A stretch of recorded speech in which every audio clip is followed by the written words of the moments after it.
Hi guys, хоббол болонгийнхаа цоо шинхэн дугаарт тавтай морил.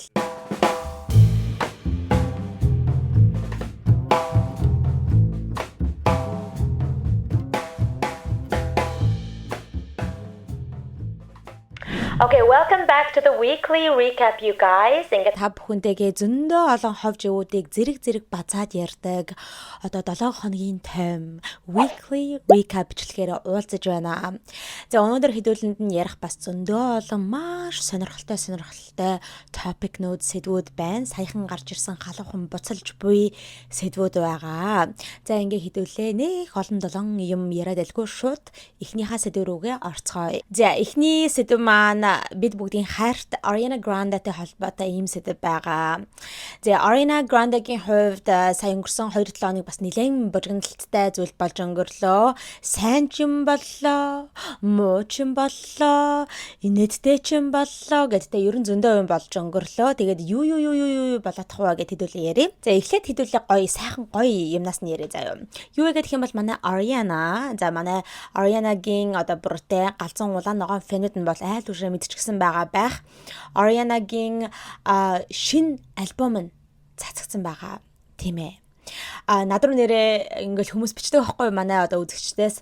Тэгсэн чинь миний яг нэг үзэгч ингээл над руу амар ингээл яг альбом цацагдахаас өмнөх өдөр ингээл яг өмнөх өдөр юм шиг яг тэр цацагдахаас хэдхэн цагийн өмнө над руу ингээл DM бичвэл нөхч би бас амар тоглоод байна те. Одоо хэдэн цагийн дараа Ariana Grande-гийн шинэ альбом цацагдлаа. Одоо хэдэн цаг үлдсэн байна. Би амар тоглоод байна. Яна цацагдчихлаа штэ гэж бүр ингээд амар те надад ингээд vibe өгжсэн. Тэгээд би харчаад би баг тэр үзэгчээсээ болоод хүүе нэр Ariana Grande-гийн юу цацагдах байгаа юм бэ штэ альбом өндөр цацагдах байгаа юм бэ штэ гэж олж мэдэж авсан тийм амар тэ улаан ногоон фэнүүд үзэгчтэй юм бэ нэлээ би түүнээс гадна нэр нэг сонирхолтой ярихад манай бас нэг үзэгч надад саяхан мессежсэн байхгүй тэгсэн чинь ингээд Америкт төр ирчихсэн баа гэд тэгээ тэр үедээ Бостонд болсон Ariana Grande-гийн Eternal Sunshine гэдэг тэр тоглолтыг үзсэн гэдгсэн тэгээ бүр үнэхээр гоё experience яасан өстой гоё яасан гэд одоо яг тэр үзсэн тоглолтын зураг хүргийг явуулсан тэгээ тэр үзэгчтэй бас баярлаа гэж хэлмээрэн надад тэ айгүй гоё ингээд зураг хүргийг нь харуулад тэгээд ер нь би ойлгож авсан миний үзэгчтэй Ariana-гийн улаан ногоон фэнүүд бол зөндөө байдаг юм байна гэдгийг бол мэдэж авсан баа. Тэгээ би ч гэсэндээ Ariana-гийн фэн дуунууд нь аяг дуртай.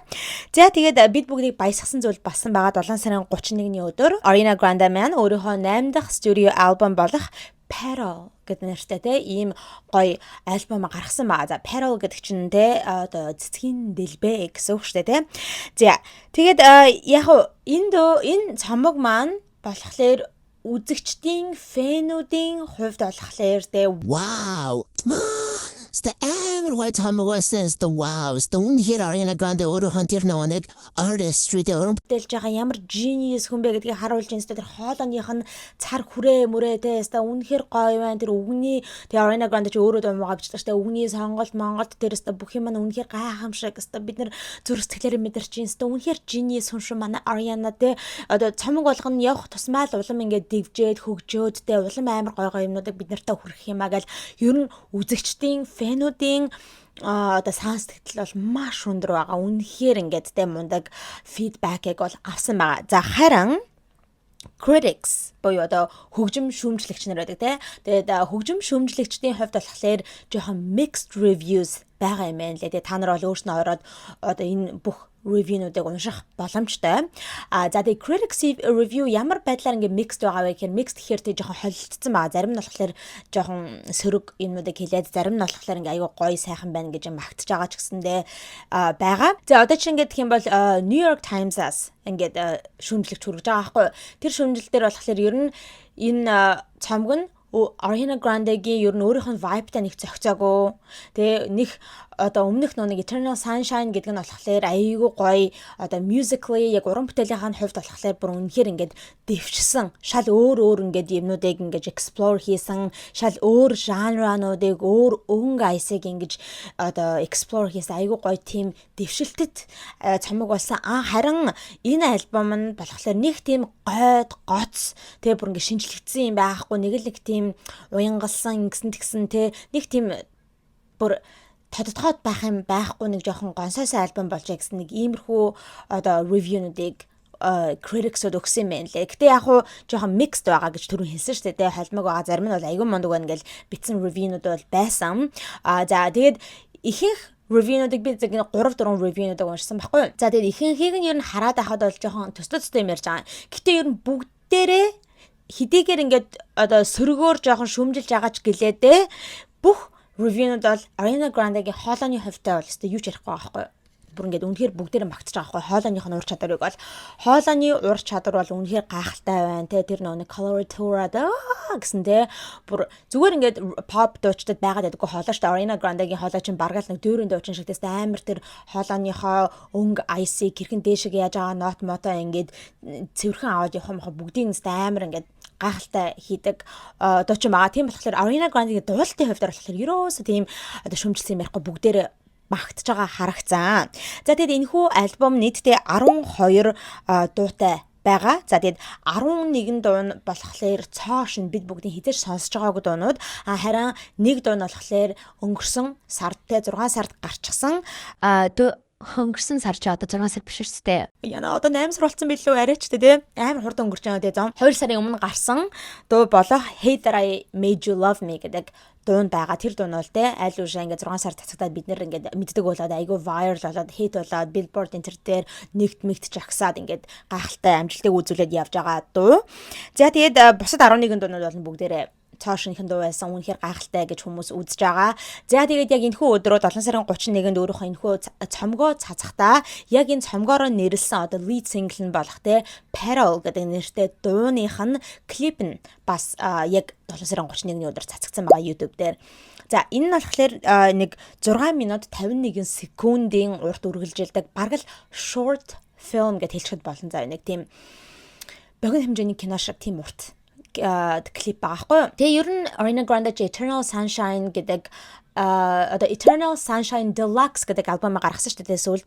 Тэр үеийн мөчөөсөө хойш ахуулаад ер нь их иймэрхүү short film энтриг ингээд жоохон илүү түлхүү харуулад байгаа. Тэгээ өөрийнхөө уран бүтээлүүдээрээ Eternal Sunshine Deluxe-ыг гаргах үедээ нэг тийм short film гаргаж ирсэн шүү дээ. Бүр тэр нь хэдэн минут байлаа? 16 минут байлаа, 17 минут. Бүр айгүй урт. Бараг 20 минут дэсэн ч магадгүй шүү. Би яг duration-ыг нь мартчихаж. Тэгээд яг тэрнтэйгээ адилхан дээр нэг 6 минут гаруй ийм гоё богино хэмжээний кино юм шигтэй ийм гоё клипийг хийсэн байна лээ. Тэгээд одоо хэдүүлээ нөгөө нэг энийг ярангаа нөгөө сөрөг юм руу орох гэж байгаа байхгүй. Одоо сөрөг Ariana Grande дээр болсон жоохон муулуулсан нэг тийм сөрөг одоо ярианууд руу орох гэж байгаа гэсэн үг юм. За тэгээд та нар тэр Peril гэдэг клипийг үзсэн бол бас дуугийн сонссон бол мэдж байгаа байх те. Ер нь манайха зөвхөн энэ Peril гэдэг дууч биш заяа. Энэ цомог нь тэр чихтэй ингээд сонсоод бүх 12 дуунуудыг сонсоод үзэх юм бол Ariana Grande ер нь юуны тухай дуулаад байгаа вэ гэхээр нэгэн тийм general topic байгаа юм заяа. Яг 12 дуун дээр ингэж явж байгаа. Тэр нь юу вэ гэх юм бол хүмүүсийн тэ фэнүүдийн ингээд яг фэнүүд гэж хэлэхэд бас хэцүү юм а те. За Ariana Grande ч олон нийтийн өмнө уран бүтээл хийдэг хүн учраас олонний нүдний өмнө байгаа шүү дээ те. Тэгээд тэр одоо олон түмнээс ирдэг шүүмжлэл гэх юм уу те. Тэрний одоо тэрэнд хариу өгсөн гэсэн үг. Жохон ингээд надад айгүй ядаргаатай байна. Хэцүү байна. Тэ ингээд намайг юу л бол юу хийнгүүд ингээд хүмүүс айгүй шүмжилдэг. Одоо миний хувийн амьдралд айгүй оролцдог, миний relationship-үүд рүү оролцдог, тэ хайр дурлалын асуудлууд руу оролцож ингээд хүмүүс дандаа ингээд хэвлэл мэдээлэлээр бичээж, фэнүүд хоорондоо хов ярьж, gossip хийж, буруу ташаа мэдээллүүдийг цацаж улам бла бла бла болгодог тэ. Тэгээд ер нь айгүй өөртөө тэр нэг хэцүү байдаг тэ. Бүр ингээд үнэхээр тэрийг энэ олон жилийн хугацаанд тэ карьерийн туршид төвчж явж байгаад одоо би өстой enough тэ өстой ядаргаатай би өстой танад хариу гэж өгөөд өгье өстой уур уцаараа би танад харуулад өгье гэсэн маягтайгаар тэ ингэж багчирчсан байгаа тэр уур уцаараа гаргаж байгаа одоо team өнгө аястай дуунууд байсан энэ 12 дуунууд нь. За тэгээд 6 сард гарсан дуун тэ Hey That I Made You Love Me гэдэг тэр дуун гарсны дараагаар л хүмүүс ингээд яриад унсан штэ. Энэ дуун хэдийгээр тэр дууныхын клипийг үзэж гисэндээ нэг тийм хайр дурлалын хоорондоо хосуудын одоо тий харилцааг харуулдаг байгаа юм шиг байгаа боловч тэр дууг ингээд хайлт одоо өнгөцгнөр сонсгож гисэндээ тий би чамайг өөртөө хайртай болгосондоо одоо харамсаж байна. Би тэр байдлаа дургүй байна энэ гэсэн утгатай дуу байгаа шүү дээ тий. Гэтэ ингээд өнгөцгөн сонсохоор нэг хайр дурлалын харилцааг яриад байгаа юм шиг боловч яг үнэндээ болохоор Ariana Grande ер нь фэнүүдтэй хандаж хийсэн дуу юм гинэ. Ялангуяа нэг сөрөг фэнүүдтэй гэх юм уу. Ягаад вэ гэхээр фэнүүд надад ингэдэг шүү дээ. Одоо ялангуяа энэ сүүлийн 2-3 жилдээ Ariana Grande vibe нь өөрчлөгдсөн, image нь өөрчлөгдсөн, ялангуяа тэр Wicked тоглосон үеэс хойш те. Тэгээ хуучин Ariana алга болчихсон. Хуучин Ariana бол нэг badass нэг юм те яавч яаж гисэн юм одоо эмхтэй байдгүйсэн бол одоо бүр ингээ нэг friend гэдэг ийм сонирн болцсон. Тэгээ дуу муун гэсэн айгуу сонирн болцсон. Ponytail энэ төр зүгүүд явдаг гэсэн болцсон. Ингээл надад гачин шуудсан bun энэ төр хийгээ яваад байдаг болцсон ингээл хүмүүс амар шүмжлэддэг шүү дээ сүүлийн 2-3 жил те. Тэнгүүд тэрэнд хариулж байгаа байхгүй Ariana Grande. Тэрэнд хариулаад за уучлаарай фэнүүдээ би тэгээд та нарыг те фэнүүд та нарыг өөртөө дурлуулсандаа би одоо баг уучлахгүй жана би баг тэрэндээ харамсаж байна гэсэн утгатайгаар ингэж дуулсан байгаа байхгүй. За тэгээд гих мэдчлэн тэр дуунаас нь ахуулаад ер нь энэ шинэ гарсан Parallel гэдэг дуун ч гэсэндээ бусад 11 дуунд нь ч гэсэндээ бүгдээрээ яг иймэрхүү утга учиртай фэнүүдтэй хандсан одоо та нарын ядаргаатай юм яриад энэ намайг шүмжлэх юм болооч гэсэн одоо утга учиртай ийм альбом гэсэн үг юм. За 9 сарын 1-ийн хичээлийн шинжил тун удахгүй боллоо шүү те манайхаа. Тэгээд угаасаа манай эцэг эхчүүд хүүхдүүдийнхаа хичээл сургуулийн ямиг бэлтгэх гээд үнэнхээр их завгүй байгаах гэж бодож байна. За тийм нэрээ юун төрөнд завгүй стресстэй энэхүү нийгэмд ар гэрээ, ажиллаа, амьдралаа, үр хүүхдээ гэд бүгдээрингийн зэрэг нуруунд дээр өрөө явж идэг эцэг эхчүүдтэй бүгдээрэнд нь талархал илэрхийлье. Та нар маань бүгдээр мундаг шүү гэж би хэлмээр байна. За гэхдээ ихэнх эцэг эхчүүд маань маш завгүй байдаг те ингээл өглөө гараад орой орж ирдэг болохоор ингээд хүүхдүүдтэй бүрэн анхаарал хандуулж чадахгүй тохиолдол зөндөө байдаг. Хүүхдүүд нь хичээл сургуулаа тарчхаад хаагур юу хийж авч ийн ямар хүмүүстэй ер нь нийлээд нөхрлөөд байна. За тэгээд ялангуяа сошиал дээр ер нь хэрэглэн ямар юу үзэж харж ийн энэ гэдэг те тэрэн дээр нь анхаарал хандуулж чаддаггүй байгаа.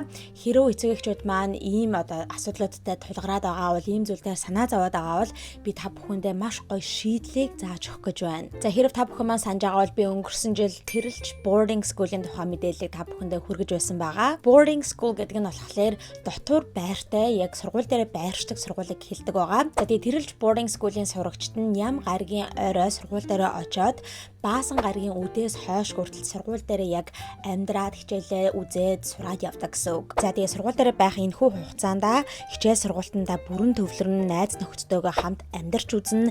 За мөн дугуйлан клубт хамрагдах боломжтой. За тэрч битгээл спортоор хичээллэж бие даах чадварт суралцдаг байгаа. Харин эцэг эхчүүд маань ажлын 5 өдрүүддээ үр хүүхэд маань яаж байгаа вэ гэж санаа зовоод байхгүй зөвхөн ажилдаа фокуслаад төвлөрөөд за тэгээд амралтын өдрүүд болонгууд гэр бүлээрээ сайхан цуглараад гоё гэр бүлийн чанартай цаг хугацаа тий quality time-ыг хийх боломжтой. За тэрэлж boarding school нь орон нутгийн хүүхдүүдэд ч гэсэндээ маш гоё тоон боломж болж байгаа. Яагаад вэ гэхээр одоо яг орон нутгаас хүүхдүүд Улаанбаатарт хурж ирээд ийм олон улсын хөтөлбөртэй сургуульд суралцъя гэхээр Улаанбаатарт таних хүн байхгүй хаана яаж одоо байрших вэ энэ төр гэдэгт маш их асуудал болдог. Харин тэрэлж boarding school сурснаар орон нутгийн хүүхдүүд маань амралтын өдрүүдээр ч гэсэндээ багштайгаа дотор байрандаа сургуульдаа үлдэх боломжтой. За тэрэлж boarding school нь нийт 7 жил үйл ажиллагаагаа явуулаад 6 төгсөлтийг амжилттайгаар дуусгаад одоо ингээд 8 дахь хичээлийн жилээ ухтаж байна. Монгол гадаад багш нар Кембрижийн олон улсын хөтөлбөр болон Монгол үндэсний хөтөлбөрийг хослуулан хэрэгжүүлдэг. За тэгээд нийт төгсөгчдийн 70 орчим хувь нь гадаадын их дээд сургуульд элсэн суралцдаг байгаа. Тэгээ хүүхдүүд маань сэргэжл тийм гоё байгаль зэрэг цэвэр агаараар амьсгалаад тэгээд дотор байрнаасаа сургууль руугаа явхад зөвхөн 1 минутыг л зарцуулна. Тэгээд ямар ч тийм стресс, төвөгжрөл, энэ юм байхгүй маш сайн хичээл сургуульдаа төвлөрч чадна гэсэн үг. За тэгээд хэрвээ эцэг эхчүүд маань тэрэлж boarding school-ыг танаа хүүхдэд тохирно гэж бодож байгаа бол дэлгэрэнгүй мэдээлэл авахын тулд доорх гарч байгаа Facebook хуудасаар нь холбогдох боломжтой. Мөн энэ доор гарч байгаа утасныхаа дугаар өдрөөндөөс холбогдоод дэлгэрэнгүй мэдээлэл аваад тэгээд хүүхдүүдэд элсүүлэх боломжтой шүү. За тэгээд эцэг эхчүүдээ хүүхдүүдтэй зориулаад хамгийн шилдэг, хамгийн чанартай сургуулийг боловсролыг сонгоорой. Тэрэлж boarding school. За тэгээд энэ Parallel гэдэг дууных нь клипийг нь харах юм бол ингээ Ariana Grande нэг Лос Анжелест анх хурж ирээд л ингээд яг Hollywood индастринд орж ирэх гэж жүжигчнэр орж ирэх гээд байгаа нэг тим хүн дүр тоглодог. Тэгэл ингээл шалгаруулт нь ороод байхгүй пропнуудад л ороод байгаа кинонууд юм. Тэгэл баахан хүмүүс хажууд ингээл эмэгтэйчүүд хүлээгээл адилхан проблемд орохгүй. Тэгэл проблемд ороод ингээд дандаа ингээд rejection аваад байгаа байхгүй. Үгүй болохгүй байна ингээл баахан юм эрэгтэйчүүдийн өмнө очил пробо гэдэг л те. За тэгэл ингээл болохгүй байна ингээл тэгээд Ariana Grande дараагийнхаа удаа проблемдоо эрэхтэй нөгөө эрэгтэйчүүдтэй арай илүү таалагдах гадал те нөгөө нэг шалгалтыг нь авж байгаа хүмүүст арай илүү таалагдах гадал дүр мөрөө өөрчлөлт байгаа нь харагддаг. Хувцалтаа өөрчлөл, vibe image өөрчлөл, жоохон зан аашаа өөрчлөл те. Зарим үедээ эрэхтэй болохоор ингээд айгуу тийм гин цагаан охин юм шиг орж ирээд зарим үедээ эрэхтэй жоохон юм арай өөр жоохон хувцалтай байраас тийм те хувцалтай орж ирээд л та бүр ингээд ингэж секси харуулж маруулаад л ер нь тэр хүмүүс таалагдахын тулд өөрийгөө хувраад өөрийгөө өөрчлөөд байгаа гэдгээ тэрүүрээ харуулад байгаа байхгүй юу.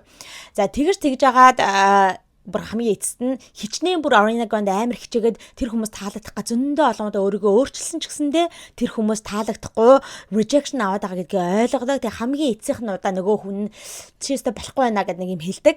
Тэгэнгүүт Ariana уралсандаа болоод одоо хөрөө гаргаж ирээд электроник хөрөө гаргаж ирээд тэр одоо бүх шалгалтыг авж байгаа пробыг авж байгаа эрэгтэйчүүдийг алаад цусмас ингээ гарч мараад тасаж материалтай амар юм байдаг. Тим клип байгаа. Тэгээд та нар маань үзег бол үзээрэй өөрснөө очоод. За тэгэд энэ клипний үеэр манайхаа нэгэн одоо хувцалтыг өмссөн байдаг аахгүй юу Ariana. Яг нэг Grease гэдэг кино байдаг шүү дээ те. Америкийн нэг дээр үеийн кино байдаг. Тэр киноноос одоо inspiration авсан тийм хувцалтай байгаа байхгүй юу? Нэг тийм хар өнгийн айгүй бие барьсан ингээд мөрөн ингэж гардаг. Тийм хар өнгийн одоо MAC гэх юм уу, Podolk гэх юм уу нэг тийм топ өмсч гсэн байсан. Тэгээд бас ийм бариу тийм эртүүзэн юм шиг өмс ч гэсэн тэгээд нэг хүзүүндээ ийм малчууртай ингээд боож мажгсан нэг тийм хувцалтай байгаа. За тэгсэн чинь одоо тэгээ off the shoulder top гэж байгаа болохоор бүр цээж нилээ илүү ил гарцсан байхгүй. За тэр хувцалтаа өмссөн байх үедээ тэр эрэгтэйчүүдийнхаа өмнө очингуудаа ингээл нэг эрэгтэйгээс нь юу тамхи аваад л те тамхиа ингэж татаад л гэж өвлөөдөг байхгүй. Ингээл тамхиа өвлөөгөл тэгтээ ингэж бүжиглэл ингээл цээж мэжээ гаргаал. За тэгээд нэг ийм поз авсан чинь oh my god манайхаа. Би бол тэрийг анх бичлэгийг үзэж хагаад гэж жоохон сонирн болохын хувьд бол болсон. Миний хувьд амар одоо юуд гарцсан байсан. Ингээд арга ясна гэх юм уу хавраг одоо энэ одоо хүний чинь цээжинд ингээд байгаа энэ хавраг те энэ мен нийгмний яс мас бүр энд байгаа яс мас нь хүртэл ингээд гарцсан. Бараг ингээд зүгээр нөө нэг юу яадаг штэ эмлэг ч юм уу эсвэл нэг тийм түүхэн юу лээ биологийн хичээл дээр одоо эсвэл ангаа ухааны хичээл дээр нэг тийм арга ясны ингээд skeleton тавьсан байдаг штэ те. Тэгэл ингээл хичээл дээр зааж магаал одоо энэ хүний ясны энд юм байна гэл нэг заадаг нэг тийм арга яс байдаг шүү дээ. Бараг тийм юм харж байгаа юм шиг. Тийм байсан байхгүй. Бүр үнэхээр ясыг нь бүр нэг бүрчлэн хараад ингээд тоолж болохоор тийм амар ясна гарч исэн. Тэгэд би өөрөө үзэж байгаа хувьд тэрийг харж байгаа сонирн болсон. Тэгсэн чинь угаасаа яг тэр клип гараад маргааш өдрөөс нь эхлээл сошиалар боо юм бас. Яг тэр хэсгийг нь яг тэр нэг харавцтай ингээд бүжлээд тамхитж байгаа хэсгийнхэн зургийг нь ингээд ягаад үл нэг ясна айгүй амар гарч байгаа болохоор хүмүүс ингээд яг скриншот хийгээд те ингээд цацаад те энэ бол зүгээр зүйл биш ээ. Тэгээ энэ бол үнэхээр яаж ч утсан ED байна те eating disorder одоо eating disorder гэдэг чинь ингээд хоолтой буруу харьцдаг. Тэгээ хоол идэхээс айдаг. За eating disorder чинь бол янз бүрийн өөр маягаар юу яадаг л да илэрдэг тий зарим хүмүүсийн eating disorder нь бол бүр юм идэхээс айдаг юм идчихэнгүүтээ ингээд тэрийг бөөлжж гаргадаг албаар ч юм уу тий эсвэл зүгээр ингээд юм идэхээс л юу хайгаал бүр ингээд амар anorexia гэж юм байдаг ч тий бүр ингээд амар яс арьс олчихсан хүмүүс тийм маягаар ч одоо илэрч магадгүй арай өөр ингээд их юм бол binge eating гэж байдаг тий бүр ингээд идэхээс одоо зогсож чаддаггүй бүр ингээл дандаа л юм идчихэдэг те бүр ингээл бүр гизээ бүр ингээд бүр өөрийгөө өвчтэй болгохтой баг дотор мохороо бөөлчтэй л ингээл амар иддэг ч юм уу тийм eating disorder гэдэг чинь ер нь тийм бас spectrum байдаг шүү дээ янз бүрийн одоо маягаар илэрдэг. За Ariana Grande-гийн eating disorder-ыг болохоор хүмүүс юу гэж бодож байгаа вэ гэхээр угаасаа ойлгомжтой байна. Нэг anorexia-д хүргэх одоо те бүр ийм турж эцэх тийм юмд хүргэх тийм төрлийн ED байна. Энэ бол яалтчгүй Ariana ED-тэй. Тэгээд үнэхээр өстой болохоо байжсан байна. Хөрх юмтай Ariana-д одоо туслах хүмүүс байхгүй байгаа юм бахта одоо гэр бүлийнхэн нь энэ төр хилээд те яг ийм ED-тэй хүмүүс туслах нэг тиймэрхүү rehab төвүүд энэ төр байдаг штэ. Тэгээ тийм төм өвд явах хэрэгтэй. Тэгээд өөрт нь ч айгүй амар байна те. Бүр ингээд бид бүгдийн нүдний өмнө ингээд Ariana бараг замрахад алга болох гэж байна. Тэгээд түүнээс гадна Ariana-г ингээд шүтдэг. Тэгээ харж ингэж motivation авдаг зөндөө олон бага насны жоохон хүүхдүүд өсвөр насныхан байдгаа фэнүүд нь тэгээ тэр юмаа мэдхгүй хүүхдүүд болохоор ингээ Ariana Grande-гийн тийм турхай байгаа байдлыг хараад ингэхэл ёстой юм байна. Ийм байж ижил баг од болох юм байна. Ийм байж ижил ингээ гоё хүмүүсээр хайрлагдах юм байна гэдэг буруу одоо майндсетыг аваад тэгээд тэр жоохон охтууд eating disorderтэй болвол яах вэ? Хоол ундаа идэхээ болоод ингүүл яах вэ гэд тэ. Тэгээ хүмүүс айгүй их тийм concern одоо санаа зовлт байгаагаа ингэж онлайнаар илэрхийлсэн бүр айгүй амар гадар явж байсан. Тэгээ та нар ч гэсэндээ харсан байх гэж бодож байна. За тэгээ ингэж айгүй их backlash авсан. Тэгээ энэ дээр болохоор хүмүүс зарим яхаа хүмүүс гарч ирээд л за та нар болооч та Ariana Grande-гийн биеийг нь яах гэж яриад байгаа юм сте та нарт body shame хийж надад ч юм бол нэг төрлийн body shame энэ гэдэг одоо Ariana Grande-г өмөрч байгаа фэнүүд байхгүй. Гэтэл яг тэр энэ асуудлыг ингэж гаргаж ярьж байгаа хүмүүс нь хариу өгөөд те бид нэр Ariana-г үзэн ядаад те school body shame хийгээд ямар балет битээ юм бэ ч гэдэг юм уу те ингэж муухай байдлаар body shame хийж үзэн ядаж одоо hate хийгээд байгаа зүйл бол биш. Бидний одоо энэ гаргаж ирж байгаа санаа зовлт бол яг хайрлаж байгаа учраас фэнүүдийнхээ хувьд хайрлаж байгаа учраас тийм өнцгөөс гарч ирж байгаа санаа зовлт. Тэгээ бид нар бол ингээд үнэхээр бидний амьдралд байгаа одоо яг таньдаг найз нөхөд ч юм уу гэр бүлийн хүн ч юм уу яг ийм байх юм бол бид нар адилхан хэлэх байсан. Хэрвээ яг хайртай хүндээ те чи болохгүй юм шүү наадах чинь чи ингэж байгаа тест яаж үл яана энэ гэдэг те. Тиймэрхүү юмуд гаргаж ярьж байгаа юм. Тэг хүмүүс бас нэгэн өөр эмэгтэй дуучинтай харьцуулаад авахгүй би яг одоо тэрийг мартчихлаа. Энэ дээр нотон дээр бичиж авах гэж мартцсан байна. Гэтэ би эдитэн дээр оруулчих заяа. Бас нэг өөр эмэгтэй дуучин байсан байна л да. Нилийн дээр үед байсан дуучин. Тэгсэн чинь тэр дуучин бас ED-тэй байж лтэй. Eating disorderтэй. Тэгээд айгүй туранхай. Тэгээд ингээд тэр ED-гээд ер нь нуудаг байсан гинэ ер нь хүн амтнаас ингээд нуудаг. Гэхдээ яг хамт ажилдаг байсан хүмүүс энэ төр нь бол анзаардаг байсан ч гарынх нь хөгжимчд энэ төр нь бол анзаардаг байсан ингээд юм идэж яхтаал ингээд тэ юм идэхгүй ингээд хайж маяад байгаа нь бол харагддаг байсан гэсэн. Тэгээ би ингээд мууцаараад 33 наснда гэдлөө 30 идэх наснда заяа зүрхний шигдээс болоод насарсан гэж аахгүй. 30 идэх наснда зүрхний шигдээс тусна гэдэг чинь бол угаасаа нэг сонсогдоод байдаг зүйл бол биш шүү дээ тэ. За яг одоо ялангуяа сонсогдоод байдаг болсон. Гэтэ тухайн үед бол тэ 90-д онд мод ч юм уу энэ хэдэн оны дуучин байсан бол ямар ч сан тэр дээр үед бол тийм амар сонсогдоод байдаг зүйл бол байгаагүй шүү дээ. Тийм залуу хүн зүрхний шигдээс тусна гэд. Тэгээд угаасаа тэр нь бол угаасаа ойлгомжтой ED-тэй байсан болохоор ингээд өөртөө авах одоо nutrition авч чадахгүй malnourished болчихсон тэ. Тийм болохоор ингээд ийм өвчин тэ зүрхний шигдээс гэдэг өвчин авах одоо магадлал нь өсөөд тэгээд ингээд залуудаа насурсан гэд. Тэгээд тэр эмэгтэйтэй айгүй харьцуулж байгаа. Бид ингээд болгоомжтой байх хэрэгтэй. Фэнүүд нь ингэж хэлжиж ингээд Ariana-г зогсоохгүй бол наад Ariana Grande-гийн багийнхан тэгээд тэд нар бол зогсоохгүй. Яагаад вэ гэх юм бол тэд нар чинь Ariana Grande-гаар мөнгө хийж байгаа болохоор тэр хүмүүс бол Ariana-д ингэж санаа сэтгэл тавихгүй. Фэнүүд бид нар ингэж одоо тэ одоо санаа зовж байгаа илэрхийлж Ariana-да санаа зовох хэрэгтэй гэж одоо фэнүүд үзээд байгаа юм. За тэгээд яасан бэ гэсэн чинь манайхаа яг энэ Ariana өөрийнхөө энэхүү клипнийхаа яг богинохон хэсгийг нь өөрийнхөө Instagram дээр тавьчихсан байсан байхгүй.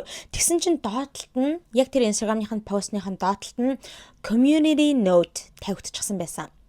Та нар одоо бас хаяа анзаараад байгаа бол энэ нэг шинэ feature тэ Instagram дээр тэгээ бас одоо TikTok дээр гардаг болоод байгаа community note гэдэг яг тухайн постыг жоохон тайлбарлсан ч гэсэн юм уу эсвэл тухайн посттой жоохон уялдаа авалтаатай яригдж байгаа сэдвтэй ч юм уу уялдаа авалтаатай нэг тиймэрхүү одоо бичвэр одоо note бичигддэг болсон. Гэтэ бүх постн дээр биш л дээ. Тэгээ тэрийг нь би бодоод байсахгүй. Энэ community note-ыг Instagram-аас цаанаас нь өөрснөө автоматар ингэж тавиад идэх юм болов уу? Эсвэл хүмүүс одоо тэгээ үзэж байгаа хүмүүс ингээд тавиад идэх юм болов гэж бодсон чи юу юм бэ л манайхаа. Яг Instagram-ыг ашиглаж байгаа тухайн постыг харсан хүн бичиж болох юм байна. Тэр community note-ыг. Гэхдээ зүгээр хүссэн нь тэгээ community note тавьчих гэж байхгүй. Тухайн хүн бичлээ, тэр note-ыг бичлээ. Тэгээ тэр нь Instagram-аар зөвшөөрөгдөх ёстой юм байна. Тэгээд тэр хүн тухайн тэр community note-ыг бичиж байгаа хүн нь ингээд батлах хэрэгтэй юм байна л да. Миний одоо энэ постны дор бичиж байгаа note яг энэ постыг харах хүмүүст илүү дэлгэрэнгүй мэдээлэл өгөх зорилгоор тэ илүү туслах зорилгоор ийм note одоо бичвэр тавьж байгаа юм аа. Миний одоо энэ бичвэр хүмүүст илүү туслана гэсэн одоо тийм юмыг баталгаажуулах юм байна. Тэгжиж одоо Instagram-аар цаанаас нь одоо approve хийгдэж зөвшөөрөл авагдаж тэр нь ингэж пост хийгддэг энэ тэрхүү community note нь. Окей.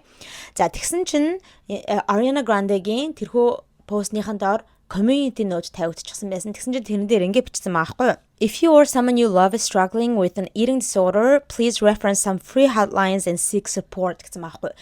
Хэрв та эсвэл таны хайртай хүмүүсийн аль нэг нь ингээд идэх юмыг идэх юмны эмгэхтэй бол ингээд энэхүү линкүүд рүү холбогдоод тусламж авах боломжтой шүү гэдэг нэг юм яг иймэрхүү eating disorderтэй тусалдаг тиймэрхүү rehab center нүүд иймэрхүү төвүүдийн одоо линк минь утасны дугаар муураг тавьсан байгаа хгүй. Team community нүүд байсан. Тэгсэн чинь тэрийг Instagram зөвшөөрчихсэн байгаа хгүй. Approve хийгээд тавигдчихсан байсан. За тэгсэн чинь яг энэ community нүүд тавигдсанаас хэдхэн цагийн дараагаар Ariana Grande-гийн тэрхүү пост нь устгагдчихсан байсан. За тэрийг болохоор хүмүүс Ariana өөрөө устгасан юм уу тэгээ Ariana-гийн багийнх нь устгасан юм уу тэрхүү нотыг нь харчгаад эсвэл Instagram-аас өөрснөө буулгачихсан юм уу иймэрхүү нот гараад ирчихсэн болохоор тэгээ иймэрхүү эмгэгийн тухай талаар одоо ийм community note тавигдчихсан байсан болохоор ингээд Instagram-аас танаас нь өөрснөө автоматар постыг нь бүр авчихсан юм уу мэдэхгүй байгаа. Ямар ч сан устгагдчихсан байсан. За ингээд энэхүү 7 сарын 31-нд гарч ирсэн шүү дээ энэхүү дуун, энэхүү клип нь. Тэгээд тэр нь бол 5 дахь өдөр ирсэн байхгүй юу? Баасан гараг. За тэгсэн чинь бүтэн санд мэдээлэл гарч ирсэн 2 өдрийн дараа гэсэн үг тийм. Яг энэ 2 өдрийн туршид өстой интернетээр бөө юм болж байгаа хгүй. Ariana Grande, Brianna гэдэлтэй. Тэгэд зөвхөн одоо ингэж фэнүүд энэ төр ярихаас гадна бас олонний танил хүмүүс энэ дээр ингэж орж одоо ярьсан байгаа одоо санал сэтгэлийг хүргэсэн байгаа. Одоо чинь ингэж тэгэх юм бол жүжигчин Jamila Jamil гэдэг нэг эмэгтэй жүжигчин байдаг шүү дээ. Good Place энэ төр гэдэг нэг тиймэрхүү шоу дээр тоглодог. За энэ эмэгтэй бол угаасаа нэг иймэрхүү хэрэгүүдээр айгуух тандаа vocal байж одоо дуу хоолойгоо хүргээ явж байгаа шүү дээ. Энэ эмэгтэй юу ч хэлсэн бэ гэхээр яг л тэ нэг одоо пост хийгээд энэ Ariana Grande бол бид бүгдийн нүдний өмнө ингээ баран ингээ алга болж байна. Тэгээ энэ дээр бол ингээд бид бүгд санаа тавих хэрэгтэй. Тэгээд энийг ярьлаа гэд тэ бид бүгд одоо доромжилж байгаа энэ дээрээ хейт хийж байгаа гэсэн үг бол биш. Гэхдээ энэ бол үнэхээр яригдах хэвээр асуудлаа. Тэгээд жоохон хүүхдүүд харж байгаа тэр хүүхдүүд энэ Ariana Grande-г хараад иймэрхүү идэтэ болох юм бол яах юм бэ энэ төр гэд тэ ийм төрлийн нэг пост энтрийг хийчихсэн байсан. За тэгээд яг бүтэн санд нэгэн мэдээлэл гарч ирсэн юу вэ гэх юм бол Ariana Grande-гийн албан ёсныхаа representative буюу одоо төлөөлөгч нароос нь мэдээлэл хүргэсэн байгаа. People Magazine-д яг энэ хүн мэдээлэл хүргэсэн байгаа хгүй юу? Юу гэж хэлсэн бэ гэх юм бол за Ariana Grande Eternal Sunshine гэдэг одоо энэ хүү World Tour одоо аялын тоглолтыг явж байгаа ч тийм. Энэ хүү аялын тоглолтоо дуусгаад тэгээд алга болно гэсэн. Yeah. Алга болно ч юм уу одоо юу гэх юм олон нийтийн нүдний өмнөөс одоо алга болно гэж хэлсэн байгаа байхгүй юу. Тэгээд ер нь жоохон нууцлаг амьдралаар амьдрын жоохон ингээд хүмүүсийн хараанаас одоо гарах болно. Тэгээд яг хэр хугацаагаар бол ингээд тэ алга болох нь бол мэддэхгүй. Гэхдээ ямар ч сан алга болно гэж одоо ингэж ярьсан юм байна лээ. Тийм мэдээлэл өгсөн байгаа. За тэгээд тэр яг юу гэж хэлсэн бэ гэхээр би яг одоо энийг яг statement-ийн яг гол хэсгийг нь та нартай шууд ингээ ойлгомжтой байдлаар хүргэхийн тулд орчуулчихсан баа. Ингэж хэлсэн байна лээ. Тэр аялын тоглолтоо амжилттай дуусгаж, эрүүл сарвал аз жаргалтайгаар өндөр сэтгэлдээ төгсөхийг тэсэн ядан хүлээж байгаа. Үүний дараа олон нийтийн өмнө ажиллах арга хэмжээнүүдэд оролцох зэргээс хэсэг хугацаанд завсарлагаа авч өөртөө үнэхэр хэрэгтэй гавьяатай амралтаа авахыг хүсэж байна. Учир нь олон нийтийн өмнө байнга байх нь түүнийг эцэс төгсгөлгүй, тасралтгүй олон нийтийн шүүмжлэл хяналтанд өөртгөд хүргэж байна гэсэн одоо ийм statement-ийг representative хүмүүс нь хүргэсэн юм байна лээ. Тэгээд цаашлаад бас ингэж хэлсэн байхгүй юу. Ariana Grande бол тэ өөрийнхөө энэ хүү аялын тоглолтынхаа үеэр шоу болгон дээрээ тэ бүр үнэхээр амар тийм хүч одоо биеийн хүч тамир гаргасан ийм одоо үзүүлбэрүүдийг үзүүлдэгэ. Тэгээд энэ үзүүлбэрүүдийг үзүүлэхийн тулд амар тийм спортлог атлетик байх хэрэгтэй. Тэгээд Ariana Grande бол тэ үнэхээр тийм атлетик тийм байдлаа харуулж чаддаг. Үнэхээр гайхалтай бие хүчнийхээ чадлыг харуулсан ийм шоуг өдөр болгон шөнө болгон ингээ хийгээд үзүүлээд амжилттай дуусгадаг гэсэн зүйлийг хэлсэн байна лээ. Одоо юу ч хэлэх гээд байна вэ гэхээр те Хүмүүсийн яриад байгаа Ariana Grande ийм өвчтэй юм гэхдээ иргэн сурдтэй тийм болохоор өстой бараг л өстой ядарч унах гэж байгаа ингээд тэ frail ингээд өстой бараг л замрахад алгалах гэж байгаа гэсэн тийм юм биш ээ. Ariana Grande амар хүч чадалтай атлетиктэй спортлог юм байгаа үстэй тийм болохоор өстой алаад өгж байгаа гэсэн маягаар л ингээд нэг representative хүмүүс нь мэдээлэл өгсөн байлээ. Тэгээд ер нь бол ингээд тэ олон нийтийн өмнөөс одоо нүднээс алга болно гэсэн зүйлийг өгсөн байгаа. За тэгсэн чинь энэ тал дээр бас зөндөө хүмүүс яриа гаргаж ирсэн байгаа. Энэ одоо төлөөлөгч нарууд юугаа хуцаа солиороод байгаа юм бэ? Монголоор шууд орчуулах одоо тийм л хүмүүс яг англиар л бичсэн байгаа болохоос шүү дээ. Нэг иймэрхүү юм байсан заяа. Юу яриа солиороод байгаа юм бэ? Бид нарыг одоо тэнийг гэж бодоод байгаа юм бахта. Бид нарыг одоо өчтөр төрсөн гэж бодоод байгаа юм уу те? Бид нар нэгт те энэ representative хүмүүс нь ярьж байгаа нь public scrutiny гэж хэлсэн байна. Тэ public scrutiny гэдэг чинь болохоор одоо олон нийтээс ирж байгаа одоо үзэн ядалт ч гэх юм уу шүүмжлэл гэсэн үг шүү дээ. Тэгсэн чинь үзэгчд фэнэт хэлж байгаа хгүй. Бид нэр одоо scrutinize хийгээд шүүмжлээд байгаа зүйл бол биш шүү дээ. Бид нар яах гэж одоо eating disorderтэй хүнийг шүүмжлэх юм бэ? Шүүмжлээд байгаа зүйл бол биш ээ. Бид нар фэнүүд санаа зовоод байна. Тэгж яхад нэм санаа шүүмжлээд байна гэсэн юм яриад солиороод байгаа юм а тий. Тэгэд угаасаа та нар ингэж худлаа яриад тэ өөстөө Ariana Grande амар тийм бие чадны хүч чадал гаргасан ийм перформансыг үзүүлдэг Beans-тэй амар сайхан эрүүл саруул байгаа гэж хэлээд байгаа. Та нар ингэж биднэрт худлаа яриад хэрэггүй. Та нарын наад худлаа ярьж байгаа PR өгнүүдийг чинь бид нар угаасаа итгэхгүй тэ. Угаасаа бид нар нүдээр харж байгаа юмдаа л итгэнэ. Харвас ийм туранхай хүн ийм malnourished тэ бүр ингээд ямар ч nutrition байхгүй ийм хүн бол ингээд амар хүч чадалтайстай амар healthy байгаа гэсэн үг бол биш ээ. Хизэж тийм юм байдаггүй юм аа. Тэгээ ангаах ухааны талаас бодоод үзсэн чи тийм байдаггүй юм аа гэд хүмүүс тийм имийг ярьж одоо энэ representative хүмүүсийг нь бас ингээд айгүйх шүмжилж байгаа төлөөлөгч нарыг нь тэ өстө үнэн тэнийг юм ярьлаа гэж шүмжилж байгаа харагдан лээ. За тэгээд одоо Eternal Sunshine Tour нь болохоор одоо сарын дараа дуусах гэж байгаа юм шиг үлээ. Хамгийн сүүлийнх нь тоглолтууд нь болохоор нөгөө Лондонд болно гэсэн баг шүү. Яг Лондонд 10 тоглолт хийх юм байна лээ. 10 өдөр шүн тэ. Тэгээд ингээд ер нь тоглолтод дуусж байгаа. Тэгээд энэ Eternal Sunshine гэдэг тоглолтод дуусгачаад шууд одоо алга болно гэдэг аахгүй юу? Гэтэ би гайхаад байгаа юм. Яг вэ гэхээр Ariana Grande ч нэг юу гэдэг вэ? Meet the Fuckers гэдэг юу гэдэг штэ. Meet the In-laws ч лөө. Meet the Fuckers хаа. Нөө Ben Stiller тайм гой кинодаг. Би тэр киног жоохон бахта үзэж өссөн. Надтай адилхан тэгэж үзэж өссөн хүмүүс зөндөө байгаа гэж бодож байна. Айгүй энэ тэ 2 3 байдаг штэ тэ. Одоо тэгээд хамгийн шин одоо анги дээр нь тэр кинон дээр нь Ariana Grande тоглож байгаа. Тэгээд удахгүй нээлттэй хиймэл энэ жил гэлөө эсвэл 2027 оны 1 сард ч гэлөө ямар ч сан тун удахгүй л ер нь нээлттэй хийх гэж байгаа. Тэгээд Ariana Grande ингээ гол дүрд нь тоглож байгаа байхгүй юу? Одоо нэг бэрн болж тоглож байгаа юм байна лээ. Тэгээ би гайхаад байгаа байхгүй яаж алга болох гэж байгаа юм болоо. Тэгээд одоо энэ шинэ кино нээлттэй хийнэ гэдэг чинь PR хийгддэг шүү дээ. Тэгээд PR хийхээр чинь заавал одоо гол дүрэн жүжигчт нь ингээл нэг PR tour хийгээл ийшээ дэшээ ингээл энэ тийм хотодод очиж ингээл хэвэндэл юмд оролцоод янз бүр юм хийдэг шүү дээ. PR tour хийгээд тэгээд тэр нь тэгэхээр оролцохгүй гэсэн үг юм бах та ямар сони юм бэ гэж би бүр ингээ гайхаад байгаа. Тэгээд бас нэг мэдээлэл гарсан нь болохоор уул нь Ariana Grande дараа 100 Лондонд одоо нээлттэй хийх гэжсэн нэгэн жүжиг театрын жүжигт ингээд оролцох тийм одоо бүр гэрэмэр хийчихсэн байсан юм байна лээ. Тэр нь болохоор Sunday in the Park with George гэдэг ийм юу юм байна лээ. Жүжиг. За тэгээд тэр жүжигт ингээд бүр оролцсноо гэж гэрээ хийчихсэн байснаа цуцлаад тэгээд оролцоо болж байгаа гэсэн. Яагаад вэ гэхээр хэлсэн шүү дээ.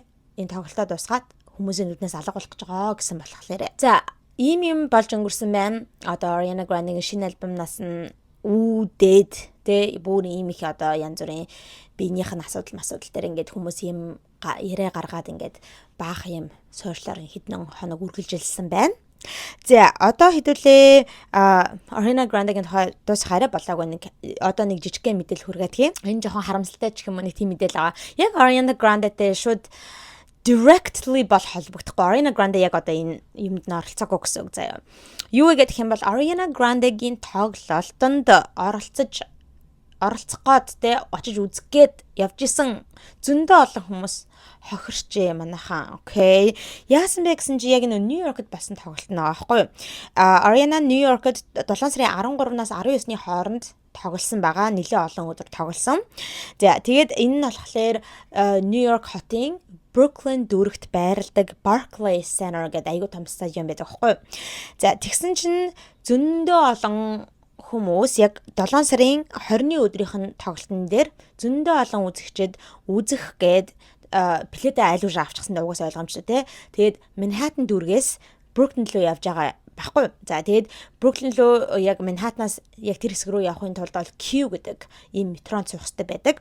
За тэгсэн чинь яг энэ нэлээд олон хүмүүс л байгаа юм шиг байна. Нэг 6 хэд гэлээ тоглолт нь болохоор 8-аас эхлэх хэрэгтэй байсан. За тэгээд энэ үзэгчд нь фэнүүд нь болохоор 20 морь гэл 6:45 үед яг нөгөө нэг метрондоо суужсан Q гэдэг трендээ суужсан дээ ингээд явж исэн баахгүй. Тэгэд яг тэр тоглолт талах газар дээр одоо буух хэвээр буудлын нь болохоос 2хан буудлын өмнө метрон явж байгаад гиг үнтгэн түнэлийн доор заяа газар доор гацчихсан. Окей.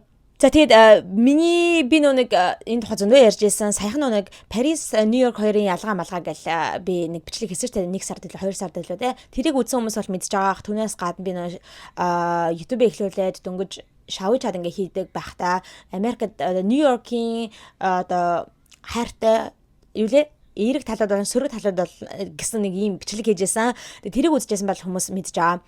Нью-Йоркийн метро бол амар хэцүү манайхаа. Oh my god, амар тийм дандаа гацж идэг янз бүрийн delay юм болж идэг үргэлж.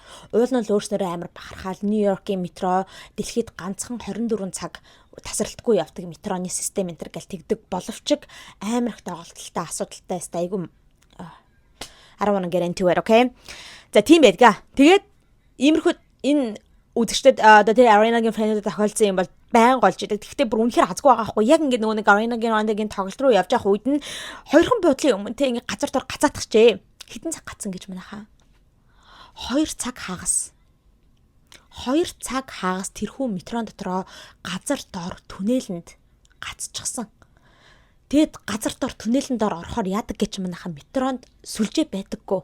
Сүлжээгүй ингээ гацчихсан.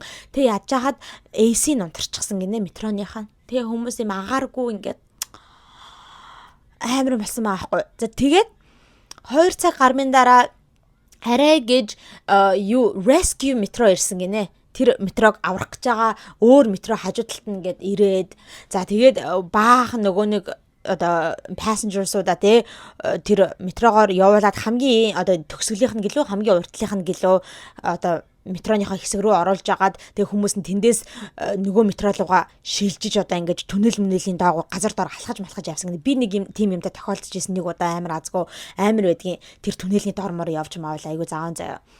Тим юм болсон гинэ. Тэгэд хизээ гарцаа хэдэн цагт яг эннээс гарсан бэ гэсэн чинь шүү дээ 9 цаг.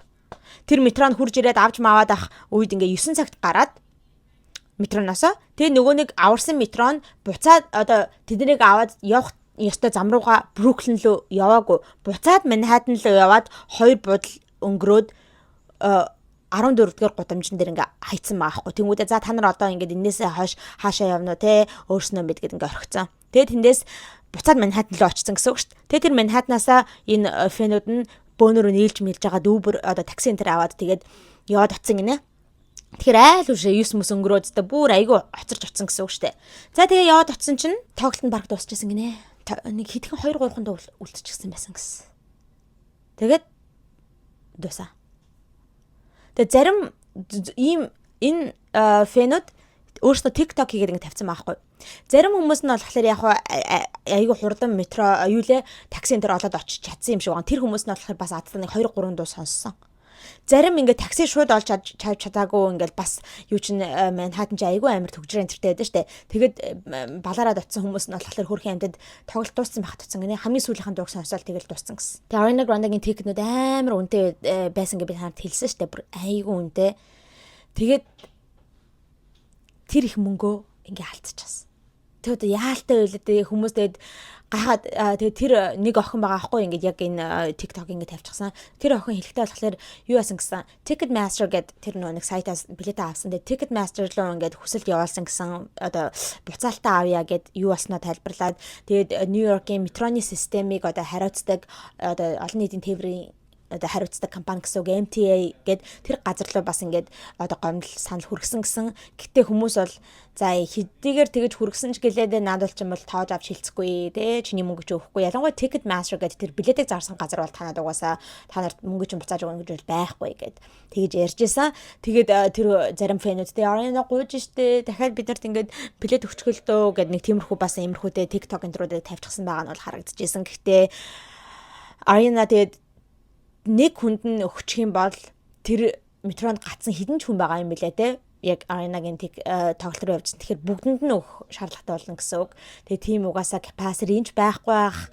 Ягаад тэгэхээр угаасаа Ariana Grande-гийн бүх тоглолтууд нь sold out бүр ингээ зарагдаа дуусчихсан байгаа болохоор тийм боломж байхгүй байх гэж бодож байна. За ямар ч нэг ийм маш харамсалтай зүйл болж өнгөрчээ. За манайхаа ингээ хэдүүлээ дараагийнхаа мэдээлэл рүүгээ орцгоё. Дараагийн мэдээлэл маань болохоор of course Justin Bieber-ийн тухай байгаа.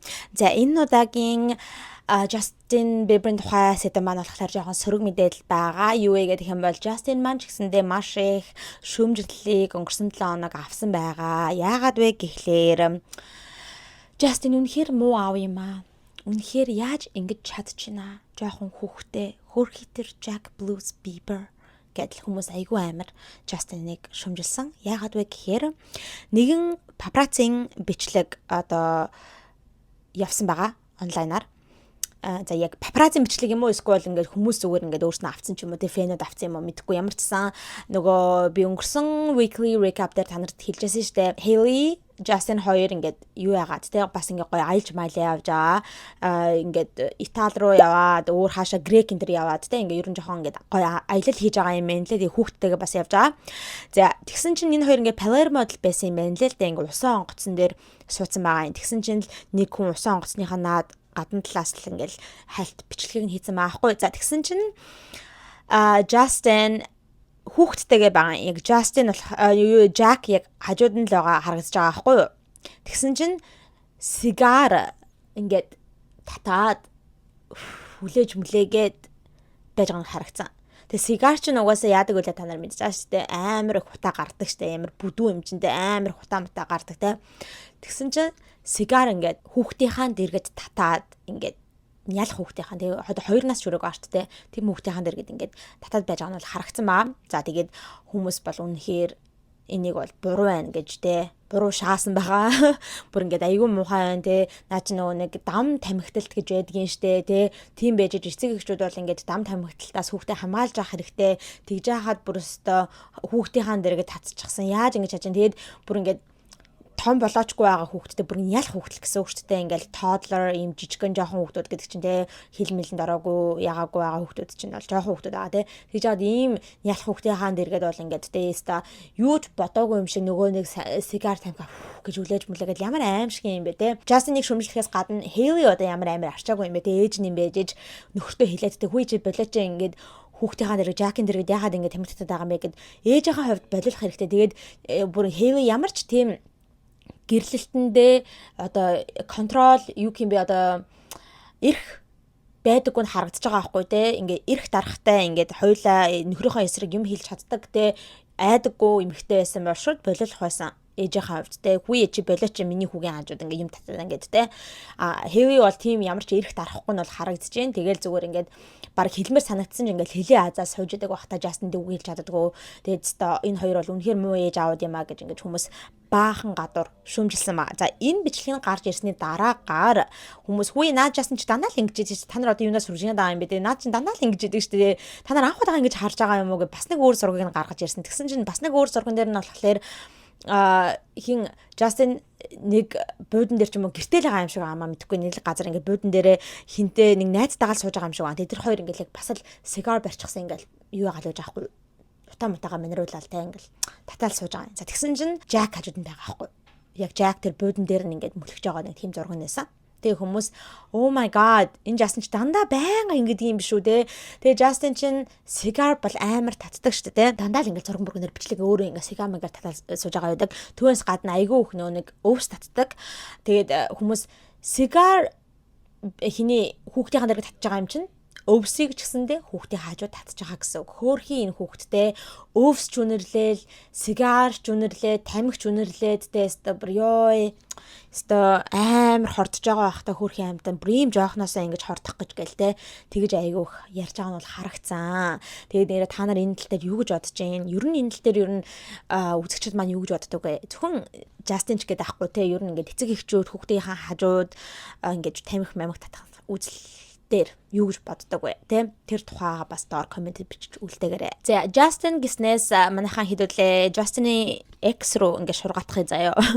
Justin-ы X болох Selena Gomez-ийн тухай хальт яриатай. Би өнгөрсөн weekly recap дээр бас хүргэж исэн байгаа. Selena Gomez бас айгүй их тийм шөмжлөл хүртээд хүмүүс ингээд тэ гадуур Selena Gomez-ыг boycott cancel дээ. Selena Gomez-ийн Rare Beauty brand-ыг нь cancel дээ энэ төргээд баахан гадуур юм болоод яваад байгаа энэ төргээд тэ. Гэтэ би та бүхэндээ яг тэрхүү мэдээллийнх нь fact check хийсэн тийм залруулгыг нь бас хүргэсэн байгаа. Юу босныг нь хальт ингээд те summarize хийгээд хэлчихэд бол Rare Beauty brand-ийг ингээ албан ёсоор Израильд зарагдаж эхлэх гэж байгаа, Израилийн маркетад орох гэж байгаа гэсэн тийм мэдээлэл гэгүнтхэн гарч ирээд хүмүүс ингээд шүүмжлээд те ингээ Израилийг дэмжиж байгаа юм байна те дайн болоод байхад ингээд Израилийг дэмжиж байгаа юм байна гэсэн ийм зүйлүүдийг гадуур ярьж ирээд гаргаж ирээд тэгээд Selena Gomez руу дайрчсэн. Гэхдээ тэр нь fact check хийхэд бол ингээ худлаа байсан. Яг Selena Gomez өөрөө те ингэж зөвшөөрөл өгөөд ингээд өөрийнхөө брендийг тэнд албан ёсоор зарж байгаа зүйл бол биш 3 дахь компаниар одоо тий зүгээр ингээ Израилийн нэгэн BH Farm гэх нэг тийм Израилийн нэгэн компани зүгээр Selena Gomez-ийн баара бүтээгдэхүүнүүдийг нь өөрснөө худалдаж аваад тэрийг Израилийн одоо маркетээр гаргаж зарж байгаа аль юм болсон юм байна лээ. Тэгэхээр тэрэнд бол ингээ Selena Gomez ямар нэгэн юутай одоо контролтой бол биш гэсэн үг. За тэгээ тэр нь бол ингээ яг болоод өнгөрсөн. За тэгсэн чинь сая шинэ мэдээлэл гарч ирлээ манайха. Юу вэ гэсэн чинь тэгээ энийг ингэж би аль тэр бичлэгэн дээр ярих гэж байгаа мартцсан байна лээ. Хүмүүс яагаад гэгүүдгийн энэ хуурамч мэдээлэл гарч ирсэн гэж бодож байгаа вэ гэхээр Hailey-гийн фэнүүдийн гаргаж ирсэн зүйл гэж бодсон байгаа. Гэгүнтхэн яг тухайн үед нь Selena-гийн шин дуу гарах гэж байсан. Selena Gomez сая Becky G-тэй хамтраад өөрийнх нь нөхөртөөгөө Benny Blanco-тойгоо хамтраад ингээд нэгэн шин дууг цацсан байгаа. Тэр дууных нь нэр нь болохоор Olvido гэдэг нэртэй ийм дуу байгаа байхгүй. За тэгээд энэ хүү дуугаа 7 сарын 31-ний өдөр ингээ клиптэйгээ цацсан байгаа байхгүй. За тэгээд нэр нь сонирхолтой юм Becky G-гийн last name нь буюу овг нь Gomez юм байна лээ. Тэгээд G гэдэг юм байна лээ. Becky G гэдэг.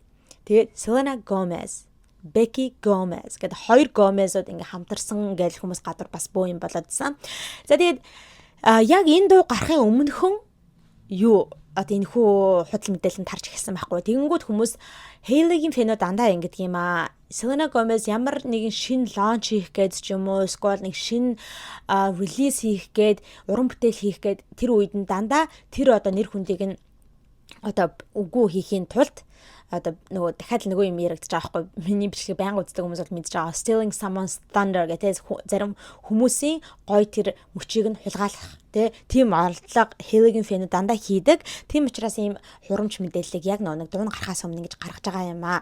Тэргээд тгээ ярьсан байхгүй. За тэгсэн чинь одоо шинэ гарч ирсэн мэдээлэл нь юу вэ гэх юм бол манайхаа Hailey-гийн фэнүүд худлаа мэдээлэл гаргаж ирээд ингээд Selena Gomez-ийг тэ Израильд өөрийнхөө бараа бүтээгдэхүүнийг зарах гэж байна гэд бойкот хийх гэдсэн чинь яг үүндээ нөгөө нэг Hailey чинь өөрөө ёстой жинхнээсээ Израильд өөрийнхөө Road Beauty-г тэ Road Skin-нэ зарж байгаа юм биш тэ гэд тэ яриа явцсан заяа. За ямар мэдээлэл гарсан бэ гэхээр Sephora одоо том дэлгэрүүд штэ бүх мейкап одоо болон skincare юм хүмүүдийг зарж том ингээд те дэлгүүр байгаа сүлжээ дэлгүүр. За Sephora-д Rare Beauty ч зарагддаг, Rode ч зарагддаг те. За тэгсэн чинь Sephora дэлгүүр албан ёсоор Израильд анх удаага ингээд өөрсдийнхөө дэлгүүрийг нээх гэж байгаа юм байна. Okay, Sephora is coming to Israel. Alright. За тэгсэн чинь гэхдээ ингэж байгаа хгүй тэр мэдээлэл гарахтаа Sephora ингээд анх удаага албан ёсоор ингээд Израильд салбараа нээх гэж гэхдээ with limited brands гэж байгаа хгүй. Яг Sephora-д дандаа байнга гэрээгээр зарагддаг бүх брэндүүд бол тэнд очихгүй Израильд limited буюу цөөхөн хідэнтэй хязгаартай хідэн брэндүүд очиж байгаа гэсэн ийм мэдээлэл гарсан. Тэгээд энэ бол баталгаатай юм байлаа. Sephora яг нэгтгэж байгаа юм байна лээ. За тэгсэн чинь нэг 3-4 брэндүүд яг Sephora-д зарагддаг Sephora-д гэрээтэй 3-4 брэндүүд өөрснөө юу яасан гэж аахгүй энэс татгалцсан Израильд өөрсдөө брэндүүдийг заруулахыг ингээ хоригдсан юм байна лээ. Тэр брэндүүд нь ямар брэндүүд байсан бэ гэхээр Hora Beauty. За тэр бол ойлгомжтой. Hora Beauty чинь Hora Beauty-гийн нөгөө нэг захирал CEO хүүхэн owner чинь Hora чинь өөрөө Palestinian. Тийм учраас угаасаа тэгээ зарахгүй нь ойлгомжтой. За тэгээд түүнээс гадна Rare Beauty бас өөрсдөө брэндийг яг Израилийн Sephora-д зарахгүй гэсэн юм лээ. Түүнээс гадна Fenty Beauty бас одоо Rihanna-гийн брэндтэй бас зарахгүй гэсэн юм лээ. Тэгээ бас нэг өөр брэнд байсан санагдаад нэг дөрвөн л юм харагдаадсан. Дөрөвдгийг нь мартчихаж. Тэг ямар ч гэсэн ийм дөрвөн тэ брэндүүд ингээд зарахгүй гэсэн юм байна. Харин зарахгүй манай бүтээгдэхүүнийг Израилийн Sephora зарахгүй шүү гэж татгалзаагүй брэндүүд болохоор зөндөө олон брэндүүд байгаа. Тэдний нэг нь гэх юм бол Rhode, түүнээс гадна House Labs, Lady Gaga-гийн брэнд гэдэг бас ингээд өөр брэндүүд байгаа юм байна лээ. Тэнгүүд одоо хүмүүс ингэж ярьж байгаа байхгүй тий. Хүмүүс ч гэж одоо Selena-гийн фэнүүд юм л да тий. Selena-гийн фэнүүд ёо өстө Rhode юуны тий Hailey-гийн фэнүүд худлаа мэдээлэл гаргаж ирээд манай Selena руу дайраад тий Израиль зарах гэж байна. Израилийг дэмждэг юм байна гэдэг баба гэдэг амар дайраадсан чинь одоо чимээгээ болчихож. Ягаад тэгэхээр Rare Beauty болохоор Sephora тэгж зарахыг Израиль зарахыг зөвшөөрөхгүй гэж яхад Rhode болохоор татгалзаагүй юмаа заруулах гэж байгаа. Тэгээ Израиль заруулах гэж байгаа. Тэгээд Selena руу дайраад байсан нөгөө нэг хүмүүс чи хаачч ба одоо тэгээ Hailey руугаа адилхан дайраа чи Израилийг дэмждэг гэд тэ. Тэг бөөн тийм одоо юмуд гарч иж яригадаад байгаа юм байна лээ. Гэхдээ би энэ тал дээр бол юу гэж бодож байгаа вэ гэхээр Hailey руу нэг дайраад ах юм байхгүй. Яагаад вэ гэхээр Hailey одоо юу Rhode-ийн эзэмшигч нь байгаа болцсон штэ. Elf-т зарчихсан. Тэгээд яг өөрөө Chief Marketing Officer билүү те тим захирлаар нь бол ажиллаж байгаа. Одоо маркетингийг нь хариуцсан, PR-ыг нь хариуцсан тим захирлаар нь ажиллаж байгаа. Тэгээд яг брендийнхаа нүүр царай нь өөрөө бол байсан хэвээр байгаа. Гэхдээ яг одоо хувьцааг нь их эзэмшиж байгаа яг захирлууд нь гэсэн үг шүү дээ те. Тэднэр нь бол ингээд одоо Elf гэдэг өөр компани болчихсон шүү дээ. Тийм болохоор яг ийм одоо decision-ууд дээр те бүр яг ийм яг манайх Sephora-гийн Израиль дахь салбарт нь юма зарах уу үгүй юу гэдэг тийм том одоо decision-ууд дээр бол Hailey орж чадхаа байжсан гэсэн үг. Тийм болохоор Hailey руу дайраад ах нэг зүйл бол байхгүй. Энэ дээр бол Hailey бүр хүссэн ч ингээд юу ааж чадахгүй байх гэж бодож байна. Нэг дуу хоолойгоо илэрхийлж бол чадахгүй байх гэж бодож байна. Яг тэр decision-ыг хийх хүмүүс ч юм болохоор нөгөө нэг Elf компани эзэмшигч толчж байгаа байхгүй юу. Тэгээд ямар ч нэг иймэрхүү зунгаарлцсан болоод байгаа юм байна лээ. Тэгээд I don't know. Наха гэлээ. Тэгээ хоёр талаас л бас ингээл тэгээ одоо яахав те Израиль зараал эздээ те ингээл Sephora тэгээд эн чин дахиад бас ингээл Lady Gaga руу энэ төрлөө дайрж байгаа хүмүүс бол харагдчихсан. Гэтэ Lady Gaga одоо энэ брэндүүд нэх бол те буруутгаад ах юм байгаа юу? Буруутхыг гэдэг юм бол Sephora л дайрах юм биш үү те. Sephora гэдэг компани ч өөрснөө яах гээд ингээд Израильд салбараа нээх гээд байгаа ингээд Sephora л дайруулал арай илүү make sense гэж бодож чинь яг брэндүүд рүү бол биш те. Миний хувьд бол тэгж бодож байна. Тэгээ та нарын тал дээр юу гэж бодож байна? Тэр тухайга бас комментэд бичиж үлдээгээрэй. Зэмнэхэн дараагийнхаа мэдээлэл рүүгээ орцгоё. Дараагийн мэдээлэл маань болохоор Kylie Jenner is pregnant гэдэг ийм мэдээлэл наа. Та нар нэрээ тэрийг сонссон манай Kylie жирэмээ болсон гэсэн, жирэмсэн гэсэн одоо 3 дахь хүүхдээ өлгөөдөж авах гэж байгаа. Timothy Chalamet-гээс одоо тий хайртай найз залуугийнхаа анхны хүүхдийг нь одоо ингэ төрүүлж өгөх гэж байгаа. Гэт яриад сууж авах өдөр тун утахгүй ирнэ байх гэж найдаж байна. Гэтэ одоогор бол no she is not pregnant. Okay. Одоогор бол яг аль биесээр жирэмсэн биш юм байна лээ манайхаа. Okay. Юу болоод ийм яриа гараадах вэ гэсэн чинь шүү дээ. Kylie нэлийн хэсэг хугацаанд те за нэг амар удаан хугацаанд биш юм л да. Сүүл олон нийтийн өмнө харагдсан болохоор нөгөө нэг юун дээр харагдсан штэ. World Cup-ийн хамгийн эцсийн финалийн тоглолтын дээр явж байгаа нь бол харагдсан. За тэрнээс хойш нэг хүмүүсийн нүдэнд харагдахгүй байж байгаад сая 8 сарын 1-нд Los Angeles-т нөгөө нэг Ariel гэд амар тийм дотных нь найз найдаг те бас нүрийг нь бодож өгдөг Ariel нүрнийх нь makeup artist нэлөө hair artist нь ч лөө makeup artist наха тийм залуу байдаг шүү дээ Ariel гэд тэр Ariel энэ хоёр ингээд хамтдаа юугаа явж байгаа нь бол харагдчихсан. Лос Анжелес нэгэн ресторан ингээд хоол идээд явж байгаа нь бол харагдсан байхгүй юу. За тэгсэн чинь нөгөө папарацууд ч угаасаа ойлгомжтой папарацууд юм чинь ингээд очиж зургийг нь авахчээ. Яг ресторан руу орох гэж байгаа ч юм уу эсвэл ресторанаас гарч ирж байгаа ч юм уу нэг тэр үеийнхэн зургийг авчихж. За тэгсэн чинь Kylie-гийн өмсцөн байгаа хувцсыг нь хараад хүмүүс ингээд ер нь байгаа байдлыг нь хараад тэр зургнуудыг нь харчаад Oh my god, Kylie is pregnant. Тэ ямар гоё юм бэ? Kylie маань жирэмсэн болчихож гэж яриа явцсан заяа. Ямар хувцас өмссөн байсан бэ гэхээр яг нэг жоохон сулбгаар топ л өмссөн байгаа юм л да. Уул нь айгүй гоё топ байсан. Би бол ингээ харчаад ямар гоё топ юм бэ? Бараг ханаас авсан юм болоо гэж бодож байгаа байхгүй. Айгүй хөөрхөн тийм гоё тийм секси топ байсан. Гэтэ нэг тийм сулбгаар бий байсан биш. Сулбгаар болохоор ингээ хүмүүс тэрийг нь харчаад яг юу аач юм те? Гизээ нугаад байгаа юм байна. Kylie бол үргэлж өөрийнх нь сонголт нь бол те дандаа бариу хувцас өмсөх сонголттой байдаг. Ер нь те бүр дандаа л бариу хувцас өмсөө явж байдаг. Хизээ ингээд солбор хувцас өмсч эхэлдэг вэ гэхээр дандаа жирэмсэн байсан үед сүүлийн 2 жирэмслэлтэн дээрээ ч гэсэндээ ингээд лгээг өнтгөн солбор хувцас өмсөд эхэлсэн чи яг жирэмсэн байж таарсан. Одоо тэгэхээр яг гизээ ингэж нуугаад ингээд солбор плаж одоо юу топ өмссөн байгаа нь яг жимсэн болсон гэсэн үг юм байна. Тэгэл тэнгүүдээ бүр цаашлаад та нар тэр хувцлан дээр нь анхаарахаас гадна та нар тэр царайг нь харалтаа бүр ингээ pregnancy glow гэж мэгзээ oh my god. Pregnancy glow гэх нэг байдаг шүү дээ. Жимсэн эмэгтэйчүүд заримдаа ингээд жимсэн болчихоор ингээд бүр цаанаас гэрэлтэл цацраал байдаг гэдэг тий. Pregnancy glow хүртэл байгаа үстэ нүр царай нь өөрчлөгдсөн байна дэр гэл. Ер нь тэг Kylie дээр бодоод ахаар иймэрхүү яриа зөндөө олон гардаг. Би яг ийм тухай ярьжсэн санагдаад байгаа хгүй нэг 2 жилийн өмнө ч илүү те сая өнгөрсөн Christmas-аар биш тэрний өмнөх Christmas-аар байлаа нэг өөрийнхөө охинтойгоо Stormy-тайгаа Christmas haul гэл нэг бичлэг хийсэн чинь хүмүүс бас ингээд гизээ нуугаад ингээд гизнийхаа урталт уут тавиад энэ төр гэж солиорцсон те. Тэгээ яг тийм юм болсон юм байна л манайхаа. Тэгээ хүмүүс бүр гадуур ингээд жирэмсэн болцсон байна. Жирэмсэн гээ авчихсан.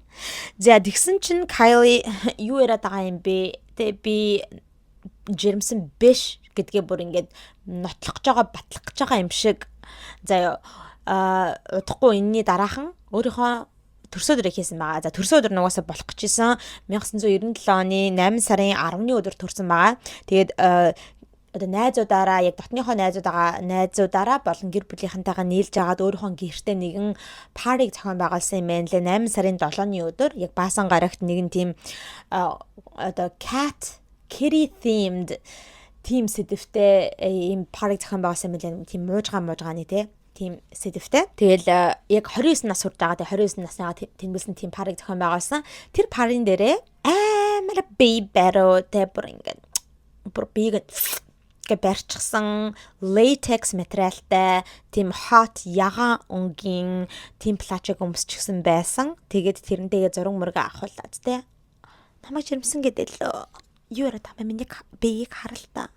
Not pregnant гэдэг тэрийг бүр ингээд албаар үзүүлээд харуулад ингээд те энэхүү яригдаадсэн rumor шууд ингээд шууд няцаасан байна лээ. За түүнээс гадна бас ингээд амар алкогол энэ ууж байгаа бичлэгүүдээ зургуудад тавьсан байна лээ. Тэгээд одоо ихч нараас нь гэдэг юм бол Kim очсон байсан, Chloe очсон байсан, Kendall очсон байсан, хин очоогүй байсан гэж угаасаа ойлгомжтой Kourtney Kardashian хизэж очтдгүй те айгу ядаргаатай. За бусад нь бол очсон байлээ. Найзуудаас нь гэдэг юм бол Hailey Bieber очсон байна лээ. Тэгээд нэр энэ дээр бас нэг юм яриад Stassi гэд нэг найз нь бүр жоохноос л бас найзалж байгаа найз нь Stassi очоогүй байсан. Тэг яг энэ үеэр болохоор Stassi нөгөө Alex Earl гэд influencer байдаг те TikToker influencer сүүлийн хэдэн жил бол бүр бүүн болж гарч ирсэн те. Одоо яг бүр амар их нэр хүндтэй явж байгаа influencer.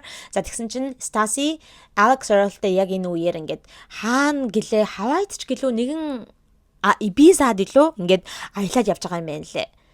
Тэнгүүд хүмүүс ярьж байгаа байхгүй. Stassi гэдэг энэ охин бол те хаана хин ямар хүн л одоо яг тухайн үед нэр хүндтэй байна. Тэр хүмүүсээс ингэж очиж ингэж смүүч хийж нэр хүнднээс нь те ингэж шимж сорж авахгүй чичээдэг. Яг тийм эмхтэй байгаа байхгүй.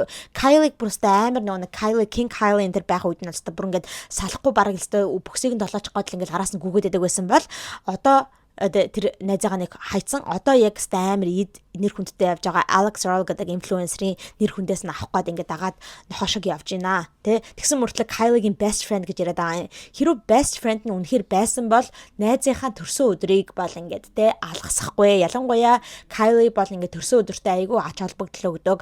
Айгүй төрсөн өдрөө тэмдэглэх дуртай.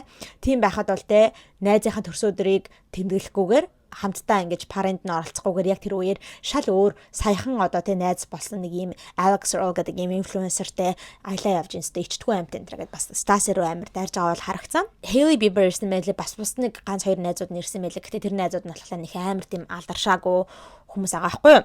За тэгээд яг Hailey тэр парен дээр бас ингээд коктейл энэ хийгээд тэ ингээд бартендер хийгээд шейк мейк хийгээд ингээд алж өгж байгаа нэг тийм бичлэг зургууд орж исэн. Тэгээд яг Hailey-гийн хийсэн тэрхүү коктейл энтрүүдийг ингээд уугаал байж байгаа тийм зураг бичлэгүүдэд оруулсан байгаа. За тэнгүүд угаасаа тэг хүмүүс за угаасаа жирэмсэн биш гэдгээ бүр баталж байгаа үстэй жирэмсэн хүн угаасаа тэ алкогол хэрэглээ явахгүй тэгэхээр ингээд угаасаа нотолчихлоо жирэмсэн бишээ гэдгээ гээд тэгж ярьж байгаа бол харагдана лээ. За тэгээд ер нь бол аюугаа ярагдчихсан бүгдээрээ тэгээд тэр төсөөлрийн theme тийм kitten theme болохоор баахан тийм ягаан өнгө мөнгөл юм байна лээ. Өөрөө ч нэг амар ягаан плаж өмсөд хажуугаар нь бас нэг юм ягаан юм өдтэй юм содон гэдэг үү өдөн тийм юу титэм зүүчгсэн өдөн ийм тийм ягаан өнгийн ийм feather shoes өмсчихсэн тийм юм ингээ нөмөрчгсэн ер нь бол айгүй гоё харагдаж байгаа харагдана лээ. За тэгээд энэ дээр нь бас нөө ихэн утсан харагдсан. Tristan Thompson, Chloe-гийн baby daddy, the ex and Tristan Thompson явж байгаа харагдсан дэ хүмүүс гайхаад байгаа байхгүй юу. Энэ одоо яахлаар Kylie Jenner-ийн төрсөөлж явж байгаа юм болоо Chloe-тэй буцаад нийлчихсэн юм болоо гэх нэг тийм юм ярьж байгаа бол харагдана лээ. За тэгээд Stormy тэгээ Kylie-гийн хүүхэд нь том охин нь Stormy гэсэндээ энэ парен дээр байгаа нь бол харагдсан. За ийм юм болоод өнгөрсөн байна. Alright guys, дараагийнхаа мэдээлэл рүү орох гэж байна. За дараагийн мэдээллүүд, дараагийн хоёр мэдээлэл маань болохоор жохон K-pop руу ингээд очиж байгаа гэсэн үг. Окей. Тэгээ энэ тухай яриараа гэж маш их хүмүүсээ сонсдог хэлсэн байгаа. BTS-тэй холбоотой зүйлийг ярих гэж байна. За BTS саяхан 7 сарын 29-ний өдөр албан ёсоор бид нэр энэ удаагийн энэ жилийн Grammy дээр оролцохгүй. Энэ жилийн Grammy-д оролцъё гэж хүсэлт гаргаж өөрсдийнхөө дууг те явуулахгүй гэж ийм зүйлийг announce хийсэн байгаа албан ёсоор. Яг 7 сарын 29-ний өдөр BTS-ийн бүх 7 гишүүд долуулаа. Өөрсдийнхөө story дээр яг нэг адилхан statement-ийг бүгдээрээ тавьсан байгаа. За тэрэн дээр нь болохоор ингэ бичсэн байхгүй. We have decided not to submit for Grammy consideration this year. Бид нэр энэ жилийн Grammy-д өөрсдийнхөө одоо тэ уран бүтээлүүдийг нэр дэвшүүлэх гэж санал одоо хүсэлт илгээхээ болсон. We hope our music can be heard and loved for what it is rather than being divided by region or language гэсэн байхгүй. Бид нар одоо юу хүсдэг вэ гэхээр бид бүгдийн уран бүтээл дуунууд бол бүх хүмүүс ингэж сонсоод тэ зүгээр ингэ дуу уран бүтээл урлаг хөгжим гэсэн байдлаар ингээд сонсоосоо гэж хүсдэг болохлоос биш ингээд те одоо хэлээр өөр хэлээр те одоо хэл усыг яриад байгаа шүү language те ийм хэлээр ингээд divide хийгээд янз бүрийн төрөлд оруулаад эсвэл те газар нутгийн байдлаар ингээд өөр төрөлд оруулж ингээд хуваахыг одоо хүсдэггүй гэсэн ийм утгатай зүйлийг тавиад statement болгоод хийчихсэн байсан. За тэгээд энэ тавигдсны дараагаар гадуур буу юм болсон байгаа. Яагаад вэ гэхээр хүмүүс юу гэж бодсон бэ гэхээр албаар энэ бол зүгээр энэ нэг Grammy дээр саяхан өөрчлөлт орсон байна. Нэг сарын өмнө лөө 2 сарын өмнө Grammy-гийнхэн албан ёсоор нэг 4 өөр шин төрлийг category-г нэмж байгаа гэдгээ зарласан. За тэр 4 шин төрлийнх нь нэг нь болохоор Best Asian Pop Music Performance Category. Шилдэг Азийн pop хөгжмийн үзүүлбэр гэдэг ийм төрлийг шинэ гаргаад ирсэн байгаа. Энэ төрөлд нь ямар дуунууд консидер хийгдэх боломжтой вэ гэхээр яг тэр дуун 80% нь дуулагдж байгаа дууных нь дор хаяж 80% нь яг өөр хэл дээр буюу Азийн орнуудын хэл дээр дуулагдах хэрэгтэй юм гинэ. Тим дуунууд одоо яг энэ төрөлд орох боломжтой гэд. Энэ төрөл ингээд нэмэгдчихсэн. За тэгээд тэр нь ингээ өнгөрсөн сард билүү 2 сарын өмнө зарлагдчихсан болохоор BTS-ийг тэрэнд хариу барьж ингэж ийм announcement-ийг хийсэн гэж бодож байгаа. BTS-ийнхэнтэй бодохдоо бид нарыг Аз болохоор бид нарыг одоо ингээ K-pop group болохоор албаар ингээ Grammy-гийнхэн ерөнхий том жанранууд байдаг шүү дээ. Best album of the year тэ ингээ жилийн шилдэг цомог, эсвэл жилийн шилдэг дуу, жилийн шилдэг дууны performance center гэсэн тэ тим төрлүүдтэй ерөнхий том амар том шагналууд байдаг шүү дээ. Биднийг албаар Аз болохоор тэднэрт оруулахгүй, тэднэрт нэр дэвшүүлэхгүй гээд албаар биднэрт өөрсдөнд нэгтэй өөр нэг жижигхэн төрөл гаргаж өгөөд та нар тэ тэр том ерөнхий төрлүүд рүү ороод хэрэггүй бид нар та нарт өөрсдөнд чинь нэг төрөл гаргаад өгье. Аз хөгжмийн төрөл гэд те ингэж discriminate хийж гин. Бидний одоо баг айр суун, газар нутаг те хэл одоо соёлоос болоод discriminate хийж байна. Тэ ялгарлан гадуурхаж байна гэж BTS-ийн үдсэн учраас тэгвэл бид нар бүр тэр чихтэй би над Grammy-д ч оролцохгүй гэж одоо ингэж announcement хийж байна гэж хүмүүс бодсон байгаа. За тэгээд угаасаа хүмүүс бол Grammy-гийн луу амар дайрсан. Grammy бол дандаа л бүр ингэж scam хийдэг тий. Бараг түүхэндээ тийм штэ. Хүмүүс ерөөд Grammy дээр айгүйх ярьдаг. Айгүйх олон хүмүүсийг snob хийчихлээ гэж ярьдаг. Billie Eilish-ийг snob хийлгүүсэн гэж ярьдаг. За тэгээд Ariana Grande band тий. Өөр хин хинжүүлээ айгүй олон бүр ингэ авах хэвээр тий. Хүмүүс ингэ авдаггүй штэ ерөөсөө хизээч. За тэгэл Nicki Minaj байна тий. Бүр олон жилийн турш ингэ л амар алдаг байх үедээ ч гэсэндээ Nicki Minaj хизээч ингээл ялдаггүй байсан те бүр нэр дэвшдэгчгүй байсан. За түүнээс гадна одоо та нар санаж байгаа Michael Jackson өөрийнхөө анхны нэг соло одоо цомгоо штэ Off the Wall гээд за тэр цомгоо ингээл хүмүүс бол яалтчгүй Grammy-д бол ингээд best album тэрэг авна гэж бодчихсон чи аваагүй тий. Тэгэл хүмүүс бүр тэр тухайн үед ч гэсэндээ ингээд хүмүүс айгүй ингээд Grammy scam гэж ярьдаг байсан. Тэгээ тэрүүгээр ингээд яваад байгаа. За тийм болохоор хүмүүс бол Grammy-гийнхэн л амар дайрсан байгаа үзэгчд. Өстө альбаар ингээд тий зүгээр Аз болохоор нь өөрснийхөө төрөлд өөрчлөлтөж гэж байгаа юм шиг тий ийм төрөл гаргаад өгсөн тэнгүүтээ ингээд discriminate хийж ингэж бодсон байгаа. За тэгсэн чинь Grammy-гийнхэн энийг хараад одоо хариу өгсөн байгаа. Grammy-гийн CEO болох Harvey Mason Jr. гэдэг энэ нэрхтээ одоо ийм response statement хийсэн байхгүй. Тэрэн дээр юу гэж хэлсэн бэ гэх юм бол би одоо ингээ BTS энэхүү announcement-ыг хараад Grammy-д оролцохгүй гэсэн одоо энэхүү мэдээллийг нь хараад үнэхээр одоо харамсаж байна. Тэгээ надад бол үнэхээр гонигтай байна. Тэгээд би гэтээ өөрөө хөгжим бүтээгчтэй урлагийн хүнийхээ хувьд бол яг энэ уран бүтээлчдийн одоо өөрсдийнх нь шийдвэрийг хүндэтгэж байна. За тэгээ ойлгож байна гэтгсэн. За тэгээд цаашлаад гэтээ бид нар одоо нэг юм дээр залруулах хэрэгтэй юм шиг байна. Одоо хүмүүс гадар буруу ойлголттой яваад байна. Бид нар тэр Asian pop гэдэг энэхүү category-г яах гэж тэг энэхүү төрлийг яах гэж нэмсэн бэ гэхээр ерөөсөө тэгэж хүмүүсийг хуваагдуулжтэй ингээд за Аз хүмүүс Аздаа л ингээд өрсөлд бусад хүмүүс нь бусад төрөлдөө өрсөлт гэсэн тэгж хуваах гэсэн зорилготой бол огтхонж бишээ. Бид нар яагаад тэр төрлийг нээсэн бэ гэхээр одоо Аз улс орнуудын хөгжмүүд урлагууд те улам амар ингээд ойрын жилүүдэд ингээд одоо улам дэлгэрээд байгаа. Тийм учраас яг Аз хөгжмийг улам илүү ингэж celebrate хийх зорилгоор улам ингэж хүмүүс Аз хөгжмийг сонсдог болоосаа гэсэн үүднээс ийм төрлийг ингэж гаргаж ирсэн. За тэгээд нэг юмыг сануулж хэлэхэд тэр Аз хөгжмийн төрөлд одоо өөрсдийнхөө дууг нэр дэвшүүлүүллээ гэд тэр төрөлд орлоо гэд нөгөө бусад general төрлүүд нь шүү дээ, шилдэг альбом ч гэдэг юм уу, шилдэг дуу ч гэсэн юм уу те. Тэр general ерөнхий төрлүүдэд орж болохгүй гэсэн үг бол бишээ.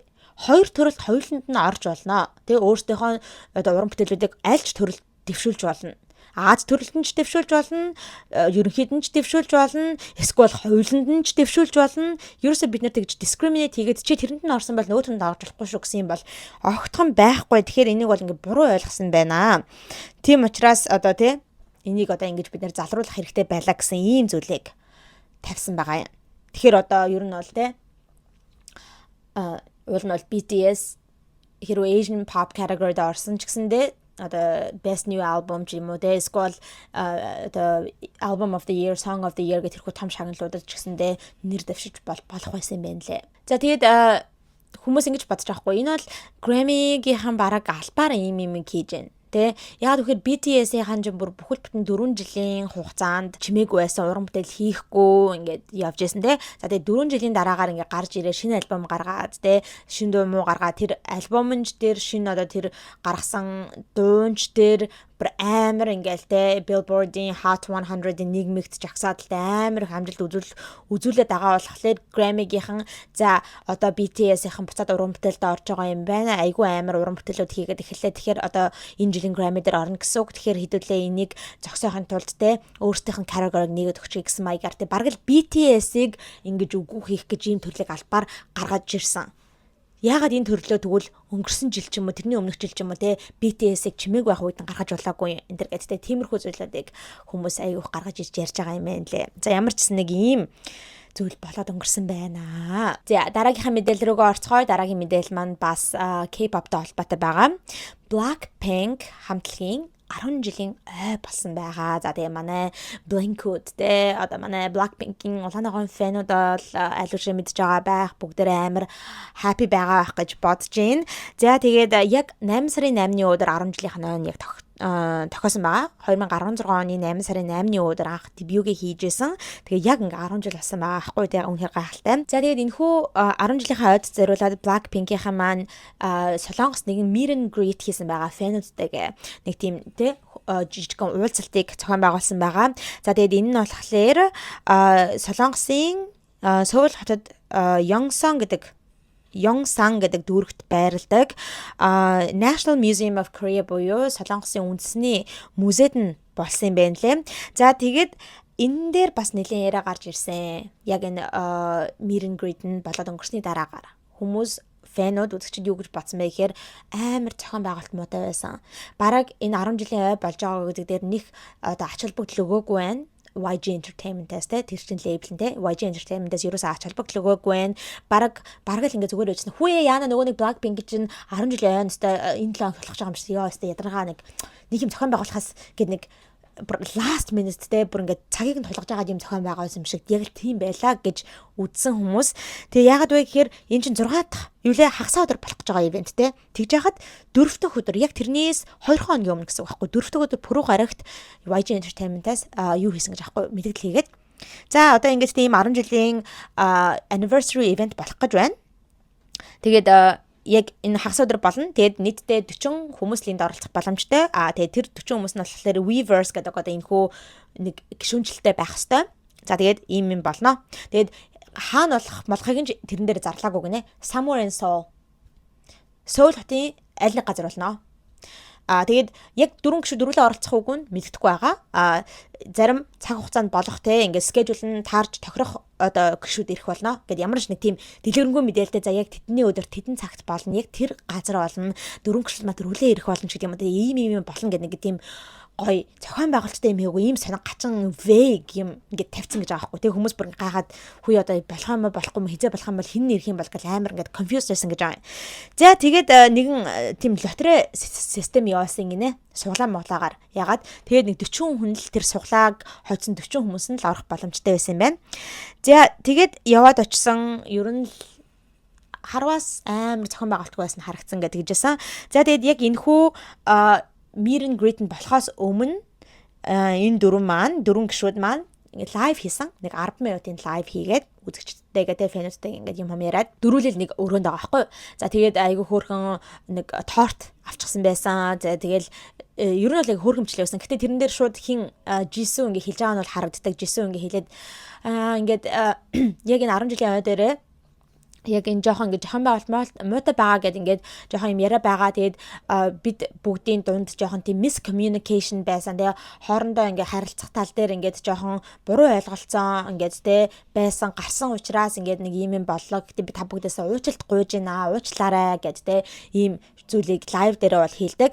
За тэгээд энэ дөрөв маа нэг тэгээ тортон дээр лаасаагаад 10 гэсэн тоон дээр лаасаагаад ингээд тэ хүсэл мэслээ шивнээд хоорондоо ингээд үлээж мүлээгээд за тэгээд Rose айгүй хөөрхөн 3 гишүүдтэй юу нэг том цэцгийн баглаанууд авчирж байгаа нь бол харагддаг. За тэгэл ер нь бол дөрүлээ хөөрхөн байгаа юм. За тэгээд гэхдээ хүмүүс тэрийг бас ингээд харчгаад л тэ 10 минутын лайв хийгээд хатаа яадгийн тэ гэл бас нэг тиймэрхүү юмуд ярьжсэн. За тэгээд яг энэхүү лайв нь дуусны дараагаар тэр нөгөө meet and greet гэдэг нэг тэрхүү фэнүүтэйгээ уулзах ивент нь болсон мөлий 40 фэнтэйгээ уулзсан тэ. За тэгээд энэ зүйл нь болоод өнгөрсний дараагаар Jisoo ингээд яг юу руугаа ороод өөрийнхөө машиндаа ороод тэ ингээд явах гэж байгаа нь бол харагдаад тэгсэн чинь ингээд нэг бичлэг явж байгаа байхгүй Jisoo ингээд амар ингээд юу хацсан сэтгэл нь хөдөлсөн байсан юм шиг л ингээд уйлаад тэ ингээд нүд нь ингээд цэлгэнц ингээд уйлаад ингээд уйлж байгаа нь бол харагддаг. За тэгсэн чинь тэрэн дээр нь бас яриа гараад ирсэн гадуур заяа. Жисүү ингээ уйлаад байна. Ямар сони юм бэ? Жисүү уйлж байгаа нь энэ охтуудын хооронд янз бүрийн тийм теншн байгаа гэсэн үг юм. Хоорондоо ерөн жоохон харилцаа муу байгаа гэсэн үг юм байна. Тэгэхэд баг уйлчлаа гэж бас тиймэрхүү юмнууд ингээд солонгосын фэнүүд ингээд яриад явцсан байгаа байхгүй. Тэгээд тэрэн дээр бүр жисүү дараагаар нь юу тайлбар хийх шаардлагатай болсон. Уучлал гуйх шаардлагатай болсон заа юм нахаа ёо.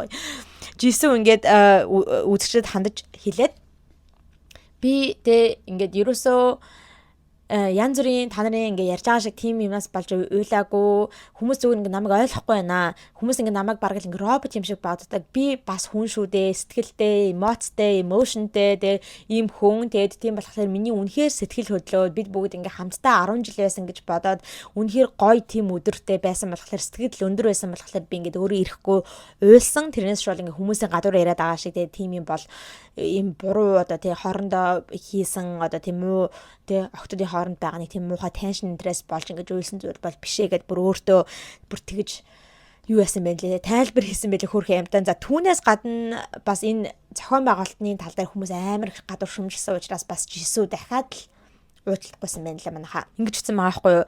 Энэ одоо баярын одоо ивентийн хүрээнд айгүйх одоо ингээд яриа гарсан. Тэгээд айгүй би ингээд жоохон харамсаж байна, regretтэй байна тий сэтгэл маань харамсаж байна гэсэн юм утгатай зүйлийг бичсэн байна лээ. Тэгээд зөндөө олон одоо фэнүүд сэтгэл нь гонсоож үлдсэн юм байна лээ. Тэрийг би одоо ингээ хараад сэтгэл маань аягүй хөрөвдөж одоо өвдөж байна. Тэгээд бид нар бол мартаагүй тий Blink-чүүдээс болоод Blackpink-ийн тий манай хамтлаг ийм өндөрлөг төрсөн гэдэг тухай бол бид нар хизэж мартаагүй шүү. Тэгээд би одоо фэнүүдийн ингэж одоо сэтгэлийг нь гонсоолгосонд үнэхээр хуучилт хүсэж байна. Намайг үнэхээр уучлаарай. Тэгээд би та нартаа үргэлж баярлаж талархаж явдаг шүү. Бүгдээр нь хайртай шүү гэсэн ийм стейтментийг хийж тавьсан байна лээ. За гадуур яг би яг солонгосын фэнүүд нь яг юу гэж яриад байгааг бол мэдэхгүй байна л да тий. Энэ Америкт байгаа одоо солонгос бус фэнүүд гэх юм уу тий. Юу гэж гадуур TikTok энэ төр яриад байгаа вэ гэхээр ер нь Blackpink руу дайрсан юм бол байхгүй байгаа. YG Entertainment руу дайрж байгаа байхгүй. YG Entertainment ямар амар хөгийн юм бэ те. YG Entertainment-ийг өстө бүр үнэхээр л амар эцэст нь өндөрлөлт нь хүргээд те бүр ингээд Америк энэ гээд өөр улс орнуудад том улс орнуудад мэдэгдэж таниулж чадсан групп бол яалтчгүй Blackpink те. Тийм байхад Blackpink-ээр айгүй мөнгө YG Entertainment хийдэг байж яагаад энэ хамтлагтаа 10 жилийнх нь ой болж байгаа ч тийм том ойн баяр нь болж байхад айгүй тийм гоё өдөрлөг ивент хийгээд зохион байгуулалттай гоё зүйл хийгээд өгч болоогүй юм болоо бүр ингээд хоёрын хооронд юм хийж те халтуурсан байна арайчтэй гэд те тийм зүйлэг бол хүмүүс гадуур ярьж байгаа нь харагдсан. Тэгэхээр Blackpink руу дайрна гэхээсээ илүүтэйгээр YG Entertainment руу дайрж байгаа нь бол харагдсан. За, сая Blackpink-ийн тухай ярьсны хэдүүлээ Jenny-гийн талаарх нэг мэдээллийг хүргэдэг. Jenny маань soft launch хийсэн байгаа. Өөрийнхөө найз залууг хальт soft launch хийсэн. За тэгээ soft launch гэдгийг юу гэдгийг мэдгүй хүмүүст тайлбарлаад өгөхөд мэдтгүүд нь бол мэдж байгаа. Мэдгүй хүмүүс тайлбарлаад өгөхөд одоо энэ нэг жоохон шин terminology заяа. Энэ интернет дээр гарч ирдэг бас нэг сүүлийн нэг хэдэн жил гарч ирсэн нэг team terminology байгаа. Нэг сүүлийн 10 жил гэх юм ба тэ. Hard launch гэх юм бол шууд одоо тэ найз залуугаа эсвэл найз охиныгоо шинэ relationship шууд мэ гэж харуулчихыг хэлэн заяа. Нүүр царайтай бүх юмтай мэ гэж харуулчихыг бол хэлнэ. Тэр нь бол hard launch заяа. Шууд ингэ харуулж байгаа гэсэн. Soft launch гэдэг нь болохоор жоохон хальт амсуулж байгаа хүмүүстэй. Би нэг юм хүнтэй болсон шүү гэд тэ. Гэхдээ тэр хүнийг хэн бэ, юу вэ гэдгийг нь харуулахгүй. Царимарыг нь харуулахгүй заяа. Одоо нэг soft launch-ны нэг жишээг өгье гэх юм бол тэ. Нэг эмэгтэй шинэ найзлалтай боллоо гэж бодъё. Тэгээд найзлалтай болсон гэдгийг ч хүмүүс мэдэхгүй байгаа. Найз нөхдөний хүн амтан те. Тэгэнгүүт тэр найзлуудаагаа хоолнд орж байгаа орой хоолныхоо зургийг авахтаа зүгээр тэр залуугийнхан гарыг нь л оруулна ширээн дээр байгаа гар. Тэгэл хүмүүс эрэгтэй хүний гар байна гэл тэгээд тэрийг soft launch гэж байгаа байхгүй. Тэгээд Jenny маань soft launch хийсэн байгаа. Нэгэн залууг 7 сарын 18-ны өдөр Jenny өөрийнхөө story дээр нэгэн Polaroid төрлийн тим зургийг тавьчихсан байсан. Нэг тийм Polaroid камераар авчихсан юм шиг зураг байгаа байхгүй. Тэгсэн чинь тэрэн дээр Jenny нэг эрэгтэйтэй ингээд суучихсан. Jenny бүр ингээд нөгөө эрэгтэйтэй ингээд мөр зүрийг ингээд наалж малчихсан. За айгуу таатна. Тэгээд тэр эрэгтэйгийнхэн зурган дээр болохоор зүрэг тавьчихсан байсан. Тэр зураг тавигдлаад л хүмүүс бүр ингээд гадуур хэвлэл мэдээлэлээр бичигдээд л Jenny soft launch хийлээ. шинэ найз залууга харуулж гин. Хин юм болоо, ямар залуу юм болоо гэл бөө юм болсон. Надруу ч гэсэндээ баахан хүмүүс манай үзэгчдээс мессеж хийлээ. Аноо. Jenny-гийн сорг харснаа Jenny найзлаатай олчжээ гэл амар хин болсон. Тэгсэн чинь үгүй байсан. Йоо, яг маргааш өдөр нь батлагдсан заяа. Тэр нь бол зүгээр шинэ дууных нь клипнийх нь tease PR маркетинг байсан юм л бас айгүй ухаантай байгаа юм шүү дээ. 7 сарын 19-ний өдөр шинэ дуу гарсан байгаа. За тэр дуу нь болохоор Less Than a Lover гэдэг нэртэй ийм шинэ дуу байсан. За тэгээд тэр дууных нь клипэн дээр нь Jenny-тэй хос болж жүжиглдэг, тоглодог залуу болох Тайваны модель эрэгтэй юм байна лээ. На Кай гэд тэр эрэгтэйтэй хамт ахуулсан клипнийхаа үеэр ахуулсан те. Тэр зургаал ингээд тавьчихсан юм байна лээ. Клипээ промот хийхин тулд.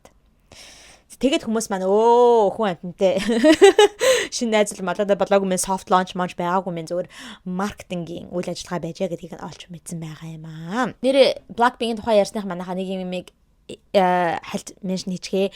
Хин маань Jisoo маань finally hot ones гэд тэр нөгөө нэг шоунд орсон байна лээ. Нөгөө нэг тийм амар халуун соустай захианууд иддэг нэг тийм шоу байдаг штэ, ярилцлагын нэвтрүүлэг. Тэрэнд нөгөө 3 гишүүнүүд найлууш орчихсон байсан шүү дээ. Rose, Jenny, Lisa. Тэг хүмүүс бол ингээл амар хүсдэг байсан. Jisoo-г оруулаач та гуйжин. Jisoo бол алж өгөн те. Тэгээд Lisa энэ төр хүртэл хэлжсэн. Jisoo бол та амар тэ энийг давж чаднаа. Jisoo амар ингээд халуун ногоо иддэгэ гэд ингээ хэлжсэн. Тэгээд хүмүүс айгүй хүсэжсэн байхгүй. Тэгээд яг орохгүй байгаад учир нь болохоор юу юм бэ лээ л дээ. Нөгөө нэг хэлнийх нь асуудал дээр болоод тэгээ hot ones чинь яг англи хэлээр явагддаг болохоор тэгээ хүмүүс Jisoo-г нөгөө нэг англиар жоохон тааруу ярьдаг болохоор хүмүүс оруулахгүй байгаа юм байна гэж бодоодсан байхгүй. Тэгсэн чинь орсон байна лээ finally. Тэгээд айгүй хөөрхөн байлаа. Тэгээд ингээд тэ suddenly spicy гэж мэдлээ. Айгүй хөөрхөн идэвхнүүд бол явж байгаа харагдсан. Тэгээ ер нь бол нөгөө 3 гишүүдийг харьцуулахад бол амар халуунаа идэх нь бол харагдчихсан. Стаалж өгч илээ. It's okay. It's okay anyway. No. Not bad. But not good. За тэгээд сая K-pop ярьсных бас нэгэн мэдээллийг хальж хүргэчихье. 8 сарын 7-ны өдөр Cat's Eye хамтлагийнхан нэгэн announcement-ийг хийсэн байгаа. За тэр announcement нь юу байсан бэ гэхээр бас нэгэн гишүүн нь завсралгаа авах гэж байгаа гинэ. Манайхаа тэр гишүүн нь болохоор София байгаа. Аз гишүүн нааш тэ. София бас ингээд hiatus тэ завсралгаа авнаа. Mental health break гэсэн одоо сэтгцийн эрүүл мэндэд анхаарал хандуулмаар байгаа учраас үнэхээр шаардлагатай байгаа учраас ингээд завсралгаа авч байна. Тэгээд группийнхаа тэ хамтлагийнхаа цаашдынхаа одоо үйл ажиллагаанд ойрын хідэн тэ үйл ажиллагаанд энэ тэрэнд бол оролцохгүй завсралгаа авж байна. Надад үнэхээр ингээд тэ ингээд завсралгаа авахд жоохон муухай байгаа ч гэсэндээ үнэхээр надад хэрэгтэй байгаа учраас ингээд авахасаар аргагүй гэсэн нэг тийм мэдээлэл хийсэн юм байна лээ. Тэгээд одоо 2-2 гишүүн байхгүй болоод таглаа манайхаа. Манон гарчихсан шүү дээ. За гаргасан ч одоо албан ёсоор гарсан гэж хэлээгүй л да. Гэтэ яг бас л hiatus гэсэндээ төр завсарлага гасан. Одоо ингээ София бас ингээ төр завсарлага авч гин. Тэгэхээр одоо юу гэсэн үг вэ? Дөрүлээ үлдсэн гэсэн үг шүү дээ. Right? Yeah. Тийм байна манайхаа. Ийм мэдээлэл бас гарсан шүү. За манайхаа хамгийн сүүлийнхаа мэдээллийг хүргэе. Тэгээ хэдүүлээ одоо нэвтрүүлгээ. Бараг мэдээгээ дуусгая их гэдэг юм шүү. Хамгийн сүүлийнхаа мэдээллийг хүргээд хэдүүлээ бичлэгээ өндөрлөё. За хамгийн сүүлийн бичлэг маань юу вэ гэхээр бас жоохон таруу мэдээлэл байгаа. Манай Kim Kardashian анагийн маань гэрт нь хулгай орсон гинэ манайхаа. Яа, isn't that crazy? Сая өнгөрсөн 7 хоногт. Бишээ өнгөрсөн хагас бин сайнаар. Окей. Саяхан гэсэн үг. Хэдхэн хоногийн өмнө. Hollywood-ийн Los Angeles-ийн Hollywood-ийн нэг Hidden Hills гэдэг яг одоо ийм баячуудын амьдардаг хэсэг байгаа. Тэр энд байралдаг уул нь бол амар тийм gated community энэ байдаг штэ. Бүр ингээд хашаа машаатай. Тэгээ бүр ороход амар хэцүү. Тэгж яхад тийм өөрийнх нь байшинлоо нэгэн эрэгтэй 27 настай эрэгтэй яваад орсон байна гэн шүү. Явж ороод бүр өөрийнхөө машиндаа ингээд Кемийн гэрээс нь эд бараа хэрэгслүүдийг гаргаж ирээд зөөврлөөд өөрийнхөө машин руу хийж байгаа нь баригдсан гинэ. Тэр ч битгий хэл манайхаа энэ залуу Кемийн тэр гэрт нь ингээд тэ паркинг лотт нь парклаад тавьчихсан байсан машиныг нь Кимийн л машин байх угаасаа ойлгомжтой. Ким чи хэдэн ч машинтай юм бүү мэдтэй зөндөл олон машинтай байх. Нэг машиныг нь төлхүүр нь тэнд байсан юм уу хашийн унаад унж үзээд явсан гинэ. Машиг нь унаад бүр ийшээ тийшээ ингэж явж маваад жоохон ride хийгээд тэ ийм гой тансаг машин унж үзэхийг ямар гэдгийг балаа гэж үзэн л юм шиг байгаа юм. Тэгээд явж агаад баригдсан гинэ. Тэгээд яг 4 цагийн үеэр өдрийн 4 цагийн үеэр Кими нэгэн би хамгаалагчтай security guard нь 911 лөө дуудлага өгөөд тэгээд ийм хүн ороод ирсэн байна, break in хийсэн байна ингэж хулгай яаж ийн энэ гэж мэдээлэл өгөөд тэгээд цагдаа нар хурж ирээд удахгүй тун удалгүй тэр залууг нь бариад авсан байна лээ. Тэгээд одоо ингээд шорон боронд ороод явж байгаа юм байна лээ. Тэгээд ашгүй Ким болон Кимийн 4 хүүхэд нь аль нь ч гэртээ байгаагүй байна лээ. Яагаад вэ гэхээр Ким гэртээ засвар хийж байгаа гэсэн. Тэгээд засвар хийж байгаа болохоор ерөөс гэртээ байхгүй байгаа юм байна лээ. Тэгээд тэр үед нь л яваад орсон юм шиг. Тэг би бүр ингээд одуудын ийм гэрт нь хулгай орсон, stalker орсон энэ төргээд ийм сонсох бүр гайхаад идэгин. Би бодохдоо бол энэ чинь амар баян хүмүүстэй тэрбумтангууд саятангууд амар security systemтэй амар л их хамгаалагчтай bodyguard-нуудтай байдаг байлгүй дээ. Тэгээд тэр олон хүмүүс нь юу хийгээ байж идэгин те. Би бүр тийм амар би хамгаалагч security system тэргүй мөртлөө ингээл те хүн хулгай орохгүй ингээ байгаад ёо тэ гэтээ бүр гайхаад идэв танаа тэгж гайхахгүй зөндөө бол иймэрхүү юм сонсдог. Ким дээрч тэр би саяхан нэг юм сонсон чи Eminem бүр нэлээд олон жилийн өмнө юм да тий бүр ингээ нэг stalker бүр 2 3 удаа гэртэн дайрж орж ирсэн гэж аахгүй нэг stalker 2 3 удаа тэгснэ нөгөө нэг хиний гэртэн Ariana Grande-гийн гэртэн хүү орж ирсэн Taylor Swift-ийн гэртэн хүү орж ирсэн бүр ямар сони юм бэ ингээд бүр наад илүү дээр би хамгаалагч малгамалч авмаар юм уу хашийн те ямар сони ажиллаа хийж чаддгүй хүмүүсээ гэж би бүр бодож байгаа. Бараг намайг те би хамгаалагчаар навтал би бүр арай илүү те сайн ажил хийх баха. За ийм байна манайхаа иймэрхүү зөндөө олон мэдээлэлийг та бүхэндээ нэгтгэхэд базаад хүргэлээ. Тэгээ та бүхэнд маань бичлэг таалагдсан байх гэж найдаж байна. Хэрэг бичлэг таалагдсан бол лайк дараарай. За тэгээ channel дээр subscribe дарж амжаагүй байгаа бол юу хийхээ мэдэж байгаа байх. Subscribe дараарай. Subscribe дарах юм бол улам илүү их бичлэгийг хүргэх болно. За тэгээд намайг бас Instagram дээр дагаарай. Instagram маань энд байна. За ингээд хэдүүлээ дараагийнхаа хоболхой булангийнхаа цоо шинхэн дугаараар уулзалтлаа. Түр баяртай.